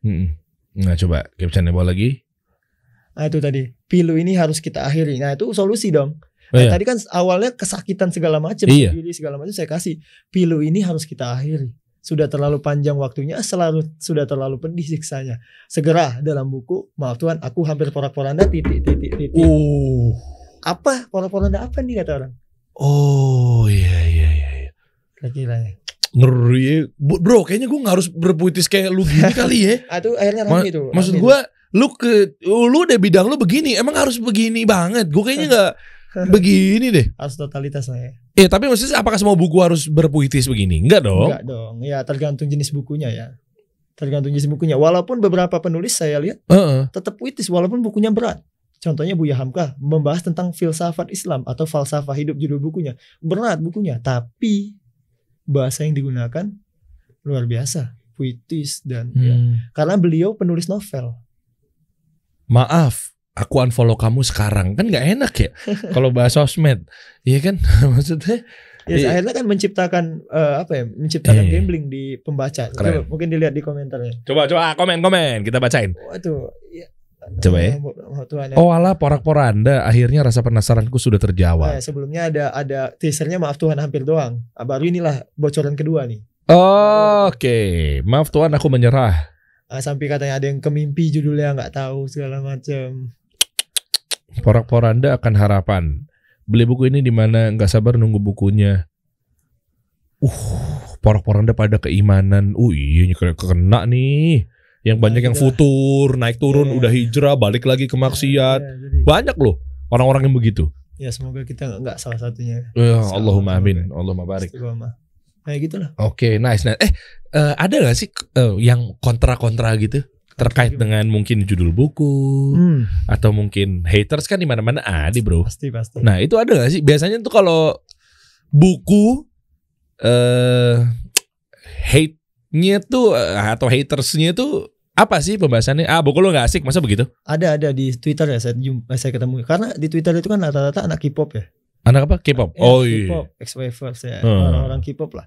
Dan ya banyak juga sih followersnya yang K-pop memang. Terus hubungannya apa? Jadi dia bilang gini, saya lihat bionya atau fotonya tuh foto K-pop gitu kan. Terus dia bilangnya terlalu agamis bukunya katanya. Asik. Kok Anda yang ngatur? Anda gak usah baca, gak maksa juga gitu maksudnya. Tapi saya pikir saya berhasil berarti untuk menjaring orang-orang yang awam buat baca buku yang motivasi Islam. Oh, nice. Karena minimal Anda beli dong. Mantap. Anda beli dong. Iya benar. Iya. Kira-kira. Masih perhelatan juga tuh ya. Pasti kan macem-macem tuh. Ada yang begitu-begitu ya? Ada. Terus apa lagi? Yang porak-poranda ini, judulnya kayak bencana alam dia bilang. Saya sematkan di atas. Saya jawab, ya inilah salah satu tadi kan frasa. Justru ketika orang udah paham dengan kalimat ini porak-poranda, udah sering kedengaran ya lebih bagus. Tapi porak-poranda, jadi dia udah bisa bayangkan, porak-poranda itu kayak kena angin puting beliung, benar-benar hancur gitu. Itu ada di bayangan dia dan itu yang saya inginkan. Jadi benar-benar dalam titik hidup yang memang ya porak-poranda. Oke. Ya udahlah, haters pasti ada aja begitu ya. Ya memang, ya gitulah. Memang walaupun ya dalam segi penulisan memang saya alami secara perjalanan hidup juga sih sebenarnya dua buku ini. Bahkan yang Maaf Tuhan aku hampir porak-poranda ini 4 tahun nyelesainnya. 4 tahun. Di Twitter emang kadang begitu sih bro. Jadi udah lupain aja. Kan gak perlu juga masuk gara-gara haters yang tadi lu bilang kan banyak K-pop apa segala macam kan. Masa tiba-tiba lu langsung ganti sih. Maaf, aku hampir beli McD edisi BTS kan gak juga gitu maksudnya. Gak usah juga jadi turutin gitu. Ngalir aja padanya. Iya kan? Iya betul. Kayak gitu. Nah, terus apa sih? Gue lebih penasaran lagi gimana cara peran si penerbit ketika penulisan buku. Karena kan pasti kan ada hubungannya juga kan? Iya pasti. Kan pasti kan kita ngomong bisnis ya. Iya. Penerbit kan pasti kan dapat cuan. Iya betul. Kita ngomong bisnis sih, pure nggak masalah gitu kan? Lu juga dapat royalti. Nah, peran penerbit ini sejauh apa sih? Apakah memang dia sangat bantuin bikin kita judul? Iya. Atau memang judul ini adalah pure dari penulisnya, which is lo nih di sini nih Alfi Al-Ghazi gitu, apa gimana? Karena saya termasuk idealis ya, jadi maksudnya saya termasuk idealis untuk judul ini. Jadi mereka sebenarnya bantu untuk layouter, penentuan judul, penentuan cover, mereka fasilitasi, kemudian sampai ke penjualan dan segala macamnya. Tapi awalnya ini ditolak judul ini. Yang mana? Ini Maaf Tuhan aku hampir menyerah. Ini ditolak sama Sahima nih? Ya awalnya judulnya ditolak. Apa alasan dari penerbit Sahima? Hari itu nggak disebutkan ya spesifik ya. Kalau bisa ganti aja mas judulnya lain-lain gitu. Ya mungkin kata dia mungkin ada Maaf Tuhan tadi ya kan, mungkin ya nggak tahu lah pemikiran kenapa sih sampai ditolak itu nggak dikasih tahu secara spesifik. Tapi saya bilang kalau judulnya nggak ini saya nggak mau terbit, selesai. saya bisa cari penerbit lain kok. Iya, tapi Ngeri. akhirnya Saima, masya Allah. Masya Allah, catat dengerin tuh. Tapi saya nggak apa-apa kok, saya mau nama Saima aja nih. Beda, yang udah punya nama sama yang baru mau memulai beda. Ya karena itu rasa yang saya rasakan gitu. Memang saya benar-benar maaf Tuhan, ya Allah, aku hampir nyerah atas kehidupan ini. Nah gitulah kira-kira. Oke. Bocoran dong buat penulis yang baru memulai. Kalau kita ngomongin royalti kan artinya tadi kan kalau tarik mundur ke belakang kan Alfi sempat terucap siapa sih Alfi, betul ya? Iya betul. Bagaimana posisi mereka ingin memulai? Bakat nulis mungkin apa segala macam, pengen juga mencari peruntungan ya nggak salah juga memang. Iya betul. Dari buku apa segala macam sehingga dapat royalti.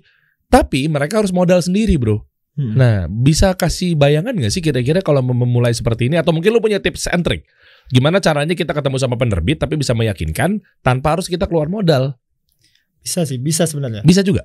Bisnis is bisnis ya kan. Kalau kita bahas sisi bisnis, otomatis bisnis ya bisnis. Mereka butuh keuntungan dan kita harus memberikan itu. Artinya memang rata-rata penulis sudah punya wadah terlebih dahulu, followers. Itu modal awal yang cukup menjanjikan. Misalnya kita udah berapa puluh ribu segala macam, itu biasanya udah ada yang nge-hire. Penerbit langsung nawarin, mau nerbitin buku nggak? Oh oke nih, mereka jadi yang nawarkan. Bukan kita yang nawarin naskah kita. Tapi ada beberapa juga penulis yang dia ingin nawarkan diri. Walaupun dia nggak punya followers nih. Tapi ketika digarap oleh salah satu penerbit misalnya, bukunya pecah, ada juga. Oh itu indikasinya apa? Tulisannya bagus? Tulisannya bagus. Dia nggak menang viral doang, tapi memang betul-betul tulisannya bagus. Ada juga yang kayak gitu. Dari followersnya nggak ada gitu, bisa gitu? Ya bisa juga, asal si penerbitnya yang gencar dong. Buktinya buku yang ditranslate misalnya dari bahasa asing ke bahasa Indonesia, dia nggak punya pengikut dong di Indonesia, nggak punya. Oh iya. Tapi penerbitnya yang bekerja kan, akhirnya penerbitnya yang bekerja, dan ketika orang baca, ya sehebat-hebat apapun teknik marketing saat ini menggunakan media digital dan sebagainya, tetap mulut ke mulut itu. Oh iya dong. Trustnya beda. Trustnya beda. Walaupun ini bagus nih. Wah, mantap. Apa tuh formula awal? Ketika kita mau datangin penerbit gitu kan, apa yang perlu dipersiapkan? Kita ngomonginnya nggak usah yang punya banyak followers dulu deh, karena kan banyak yang awam nih, ya kan? Mungkin gue mewakili teman-teman yang ingin memulai menulis apa segala macam. Apa sih modalnya awalnya tuh? Maksudnya di luar dari, nanti kita bahas juga deh mengenai kalau biaya buku berapa ya kalau bikin secara normal ya. Tapi kalau bikinnya, gue pengen royalti aja deh, produksi dari penerbit. Apa sih yang kita bawa awal-awal tuh? Sebenarnya ada juga penerbit indie nih, dia nerima semua naskah dan dia nerima sistem royalti, ada juga. Tapi rata-rata nggak mau teman-teman yang gitu karena untungnya terlalu kecil. Paling 100 buku laku ya bahaya juga, cuma dapat 600.000 dong. Nah jadi mereka lebih ke produksi sendiri, sistem PO. Dan ya contoh yang saya lakukan pertama kali itu bisa dicontoh dengan cara menerbitkan buku secara indie aja. Kayak sepasang langkah tadi. Nah, udah India aja nggak apa-apa. Setelah itu ya tetap konsisten menulis. Dari 2019 sampai hari ini alhamdulillah saya nggak pernah satu hari pun ngelewatkan hari itu untuk nggak nulis. Dan bahkan di 2 tahun lalu itu satu hari nggak pernah nggak posting Instagram. Berarti kekuatan sosial media ini ya, lebih tepatnya si Instagram ini ya. Akhirnya ya kan buku pertama itu anggaplah untuk belajar lah saya bilang. Keluarin buat belajar. Setelah itu baru kita experience diri kita di media sosial yang ada sekarang kan gitu. Supaya lebih gampang. Itu jalur cepat sih. Kalau mau jalur cepat ya gitu. Akhirnya harus kayak Mas Deriansa tiba-tiba bisa nulis dong. Masa Deriansa datang ke saya mana mungkin ditolak lagi kan? Masya Allah, masa harus gue bongkar sih. Makanya gitu. Aduh gue mesti nyiapin pulpen banyak deh. Takutnya tintanya habis kalau tanda tanganin 30.000 buku nih. Harus siap-siap. Gila norak banget gue. Star syndrome. Writer syndrome gitu ya. Terus nantinya emang dia percaya gitu sama kita? Si penerbit. Iya. Nah tadi kalau udah sekarang itu ya memang dua sisi sih. Kalau dari sisi bisnis penerbit pasti percaya. Kalau udah 20 ribuan, 30 ribuan followersnya. Ingat ya bangun personal branding dulu berarti. Ngonten, nge-tweet gitu dulu kali ya. Nulis-nulis ya, kasih quote-quote gitu ya berarti ya. Tapi kalau cuma tong kosong nyaring bunyinya nggak bertahan lama. Iya itu. Harus jadi dua sisi kuat dari personal branding. Dan jangan sampai itu jadi munafik branding. Keren bahasanya. Buku yang baik adalah dakwah itu kan binafsi dari diri kita sendiri. Apa yang sudah kita alami dan kita amalkan baru kita kasih tahu ke orang lain. Nah, itu yang buku yang terbaik. Masya Allah. Jadi dia ini kayak contoh buku Maaf Tuhan nih. Buku Maaf Tuhan ini udah saya lewati dan titik-titik terendah saya ditemani oleh cerita-cerita di dalam buku ini. Dan akhirnya alhamdulillah saya bisa survive sampai titik ini. Jadi artinya buku ini udah melalui tes untuk diri saya sendiri gitu. Nah, Kalau di saya aja nggak worth it, nggak kerja bukunya, nggak ngasih solusi ke saya, ya gimana dong ke orang lain kan? Bener. By the way, bokap nyokap baca nggak? Baca, alhamdulillah, dikirimin. Apa katanya mereka? Ya sekarang alhamdulillah mendukung penuh lah, masya Allah. Kalau saya posting di Facebook itu doain. Oh iya. Nah, karena nggak main Instagram, main di Facebook kan, mak Facebook. Basisnya Facebook ya. Iya benar, tapi udah support sekarang ya. Support alhamdulillah. Udah akur, udah mantap ya. Bukan akur, kesana kayaknya kemarin berantem gitu nggak? Maksudnya lebih kayak support banget. Lebih dekat sekarang. Iya ya. Masya Allah. Ya udah ada royalti segala macam kan, kita bisa kasih hadiah lagi segala macam ya. Kita... Ini dari buku gitu alhamdulillah. Nih Masya Allah. Tapi udah gak kecewa lagi anaknya tadinya sempat ada di pegawai negeri atau mungkin apa bilangnya? Pegawai lah ya. Pegawai tetap lah ya. Kereta api udah nggak mikirin ke situ lagi ya. Ya mindsetnya alhamdulillah berubah sekarang. Masya Allah. Karena saya juga sering posting di Facebook tentang itu. Khusus di Facebook itu memang saya khususkan untuk ngelibas saudara-saudara saya. Maksudnya dengan cara yang baik ya. Tapi memang materi-materi yang saya tulis di Facebook itu beda sama Instagram. Bedanya apa? Ya karena di Instagram anak-anak muda segala macam kan. Orangnya market pasarnya gitu. Iya. Facebook kan orang-orang tua. Jadi pembahasan mereka lebih ke parenting. Kenapa sih gak harus jadi pegawai? Misalnya tidak semua orang harus jadi PNS. Misalnya judulnya. Karena orang tuh baca, apa ya kok gak jadi PNS semua orang kan? Bagus PNS dong. Setelah mereka baca mereka tahu, oh ini alasannya. Bilang aja, aku sekarang PNS. PNS itu singkatan. Ya, kepanjangannya penulis. PNS penulis, gitu dong. Gimana? Udah cocok bikin buku belum? Ya. Nah, Vi, ada gak sih sebenarnya teknik penulisan agar begitu dibaca tuh langsung terlihat atau terbaca indah gitu, dan tapi tentunya harus penuh makna gitu loh. Apakah memang rima atau rhyming itu adalah menjadi salah satu solusi gitu atau seperti apa? Ya memang penting juga. Yang pertama otomatis niat ya, ketulusan, menulis dari hati, memberikan sepenuhnya jiwa kita terhadap tulisan itu, supaya ketika dibaca tulisan itu ada nyawanya, karena memang kita kasih rasanya. Kita kasih diri kita sepenuhnya gitu. Nah, kedua memang ada teori-teori yang ini memang sebenarnya nggak absolut sih, subjektif sifat teori itu kan. Artinya semua teori itu mungkin bisa diterapkan dan tidak. Tapi alhamdulillah di saya teori yang saya kerjakan ini memang alhamdulillah ketika saya praktekkan bekerja dan hasilnya bagus. Hasilnya bagus. Walaupun belum dipatenkan ya. Harus dipatenkan, dihakikan nih berarti nih. Dipatenkan, tapi secara tips dan triksnya memang ada. Berarti formula yang lo lagi jalanin sekarang ini artinya terbukti berhasil. Ya. Karena Allah gitu ya. Alhamdulillah. Memang puisi kan ada dalam berbagai bentuk tulisan nih. Kalau yang saya lebih tulis ini prosa namanya. Ya kayak prosa itu apa sih? Tulisan-tulisan singkat lah gitu. Tulisan yang lebih singkat gitu. Kalau puisi dia memang ada aturan khusus. Kalau puisi kayak tadi ada rimanya segala macam. Nah jadi digabungkan itu harus ada unsur puisinya nih supaya indah gitu. Atau seperti ujungannya itu sama an semua gitu.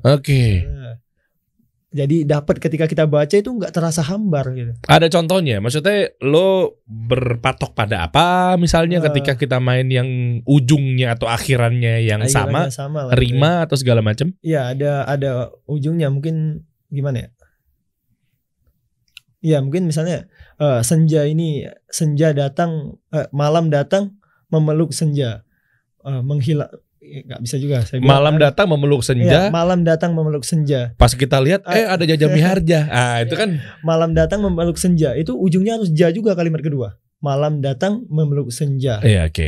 Untuk misalnya misalnya aja nih, tapi salah kalimatnya. Untuk menghilangkan kepedihan yang ada. Jadi ada enak gitu, motongnya itu ketika baca enak gitu. Itu misalnya. Harus ja berarti ya. Saja bisa dong. Saja bisa, walaupun nggak ja tapi da bisa yang mendekati. Jangan sampai an ujungnya. Jadi ja ke an kan jauh gitu. Mengingatkan gue pada salah satu surat ya yang ada di Quran nih, Masya Allah nih ya. Ini kan surat Asy-Syams begitu ya? Ya, surat Asy-Syams. Iya, kan surat Asy-Syams begitu. Coba kita lihat deh. Nah ini salah satu teori atau metodologi yang saya gunain buat nulis ya, nulis dalam surah Asy-Syams. Ini kalau kita tanya nih kepada orang-orang yang belajar bahasa Arab atau siapapun teman-teman di sini yang belajar bahasa Arab, coba disuruh buat aja nih kalimat yang ujungnya itu sama, susah untuk cari kalimat yang sama nih, kayak duha, habis itu talaha, habis itu jallaha. Susah untuk nyari yang kayak gitu. Ini sampai bawah sama semua. Iya tahu lah. Kita biasanya kalau yang panjang-panjang begini, kalau langganan, kalau di masjid gue ya, itu biasanya tiap subuh rata-rata imamnya begini nih. Nah, sampai akhir tuh. Asyams gini. Sampai akhir H semua ujungnya. Iya. Masya Allah. Nah, baru kita lihat di atas kan. Kita lihat di atas. Nah, sisi kedua selain ujungnya sama, sisi kedua adalah artinya. Misalnya artinya tuh puitis banget. Demi matahari dan cahayanya di pagi hari, dan bulan apabila mengiringinya. Ini sering digunain di ISK ini dulu. Wah, yang biar kita sampai nangis gitu, misalnya. Biasa digunain tuh di sini. Ayat-ayat ini pasti digunain karena puitis. Dan Bagus. siang apabila menampakkannya. Nah itu kedua. Yang pertama tadi ujungnya itu sama, enak intonasinya. Ketika diartikan artinya itu indah dalam bahasa Indonesia. Kalau orang Arab nggak mesti diartiin, pasti dia tahu indah. Udah tahu, apalagi firman Allah tuh, Masya Allah. Pasti tahu, pasti indah gitu kan. Ketiga, mungkin bisa dilihat di atas. Yang ketiga, maknanya itu nyata. Demi matahari dan cahayanya di pagi hari. Apa matahari cahayanya di malam kan enggak? Oke, ini yang dimaksud makna toh. Iya, pagi kan? Ya. Pagi. Dan bulan apabila mengiringinya toh, bulan yang mengiringi matahari, bukan matahari yang mengelilingi bulan kan? Oke. Fakta. Jadi enggak terbantahkan, bukan cuma indah, maknanya ada, jelas. Jadi ketika kita nulis, selain memang nggak baku ya ujungnya harus sama tuh nggak semua hal. Ketika itu memang tulisannya lebih puitis, maka ujungnya lebih bagus sama menurut saya. Tapi ketika dia masuk ke ranah akademis tulisannya, mungkin nggak harus sama. Oh jadi ini yang tadi tuh tiga elemen tadi ya. Apa tadi, puitis, akademis, lugas. Tapi bisa juga digunakan ujung yang sama itu ke lugas bisa juga, ke akademis bisa juga, tapi lebih condong ke puisi yang puitisnya. Oke. Menarik. Kalau untuk yang di akademis apa? Ya memang kalimat akademis ya udah jelas dong, kalimat berat ya. Artinya misalnya menjelaskan tentang teori, hadis, misalnya hal yang baku. Yang nggak bisa kita otak-atik memang. Iya. Aku yang nggak bisa kita otak-atik. Misalnya kita sebutkan surat Ad-Duha ayat berapa, artinya apa, ya kan baku sih. Masa mungkin kita buat arti kita sendiri kan? Mungkin. Oke. Kalau yang ketiga tadi? Yang lugas ya. Yang lugas itu bisa juga. Misalnya apa ya? Misalnya yang lugas ya, maaf Tuhan ini di berbab-berbabnya tuh ada beberapa kalimat yang mencolok gitu. Benarkah surga yang kita inginkan misalnya? Tanda tanya, endingnya gitu. Biasanya di buku ini saya tulis gitu. Lugas begitu. Benarkah surga yang kita inginkan? Jadi memantik orang itu. Iya ya, apa surga yang gue pengen sekarang? Hijrahnya buat apa gitu? Istilahnya gitu lah kan. Apa surga yang memang kita mau dari hijrah ini? Itu lugas, kalimatnya lebih ke penekanan gitu, kayak bikin orang mikir gitu. Ya juga ya gitu. Tapi setelah puitis itu untuk apa? Membawa hati dia. Oh hidup ini capek segala macam kan gini kan, demi matahari dan cahaya indah, orang lihat wah gini, oh iya dunia itu Allah itu menciptakan luar biasa segala macam kan, membawa suasana dulu, endingnya baru perintah gitu. Apa nih, memang apa benar-benar surga nih mau yang lu pengen, apa benar surga gitu, gas. Oke, udah paham gue sekarang nih. Udah ya. Pengen buru-buru gue. Boleh tuh, mana ada orang Saima kan? Gue mau langsung bikin buku. Nanti tolong dikoreksi ya. Iya, oke, aman. Nah, makanya teman-teman kalau mau buat tulisan, perhatikan 3 hal tadi. Oke. Yang pertama tadi ujungnya supaya enak ketika dibaca. Caranya dengan membaca naskah kita ulang. Kita baca dengan suara keras. Ini naskah nih kita baca dengan suara keras supaya kita tahu rimanya tuh gimana. Gitu. Oke. Mati nggak nih kalau dibaca di sini? Ketika dikomain di sini mati nggak tulisannya? Jadi ketika orang baca itu ya memang sama seperti kita baca, kena di hatinya gitu. Oke. Nah, kedua, kalimatnya harus indah. Ya udah nih, indah nggak nih kalimatnya gitu. Ketiga, keindahannya itu harus punya makna, jangan gombal doang gitu. Yes, mantap. Gombal doang. Terakhir nih gue pengen tahu dong, apa namanya? Kalau untuk persepsi harga buku tuh gimana sih? Persepsi harga buku kalau memang buku yang kayak gini berapa kira-kira persepsinya ya? Karena kan harga kan berkaitan sama persepsi kan. Cocoknya berapa? Terus kalau memang buku yang di luar agama itu gimana? Itu gimana cara nentuinnya sih, Bro? Nentuin harga itu sebenarnya kan dari penerbit ya. Tapi kita sebagai penulis boleh request. Bisa nego harga. Kalau biasanya penulis yang udah bestseller segala macam, mereka menaikkan harga mereka sendiri. Misalnya 90-an, misalnya buku-buku kayak ini 90-an. Ini berapa? 90-an? Ini enggak, 69.000. Bahkan di diskon ya 51 kadang dijual. Segala macam. Karena Saima memang enggak profit yang tujuan utamanya, itu luar biasanya. Nggak hanya profit yang mereka tujukan gitu, tapi ternyata profit itu datang sendiri, alhamdulillah. Masya, berarti takutnya berbenturan sama saya. Kalau saya kan ujungnya langsung profit. Dan dia memang ditentukan juga dengan apa sih, dengan kualitas bukunya sih. Kalau bukunya memang berat, biasanya harganya lebih mahal. Nih contoh nih, ini gue baru kepikiran kalau gue bikin buku, nggak tahu lah nanti apa gitu ya, masih di gue rahasiakan. 149 tuh kemahalan gak sih? Gue malah pengen segituan tuh, nggak nyampe 200 sih. Gitu. Apa gimana sih? Gue nggak ngerti persepsi buku. Nah itu kan tergantung kita ya, nilai buku itu. Kalau saya secara pribadi nanti harga. Pertama saya sebagai pembaca juga, karena saya hobi baca buku. Oke. Jadi kalau saya beli buku terlalu mahal, saya emosi kan. Terlalu mahal buku. Tapi dengan catatan, ada buku-buku yang memang mahal dan itu worth it. Dengan harga segitu, buku itu memang nilai ilmunya memang luar biasa. Jangan sampai kita patok harga besar, udah mahal, dibaca zong. Itu dia tuh. Itu yang jangan sampai. Berarti 149 turunin lagi lah ya. Kalau saran saya persepsinya 147.500 ya. Enggak. Ama aja dong ya. Ini Saima awalnya dia harganya enggak 69 dia minta. Lebih murah lagi malah. Oh gitu? 49 mereka minta. Hey, Anda penerbit Saima. Kalau Anda mau mengajak saya, jangan Anda mentang-mentang dia udah punya nama, saya dijual 27.500. Mohon maaf sebelumnya nih. Iya gak sih? Maksudnya mau beli buku apa mau beli kupon apa gitu? Hah? Nggak segitu kan, tapi ntar harga gue tuh. Nggak, insya Allah bisa lebih dari itu lah. Worth it lah, worth it. Kalau Mas Dery worth it lah. Kalau saya dulu kan nggak worth it. Dengan harga segitu ya. Segitu lah ya. 99 masih oke lah ya. Tenang aja bos. Segitu berarti segitu gue udah paham nih. Udah lah yuk langsung nih. Saya mau langsung ketemu. Syukuran bro ya. Jazakallah khair. Jazakallah. Kita kasih solusi.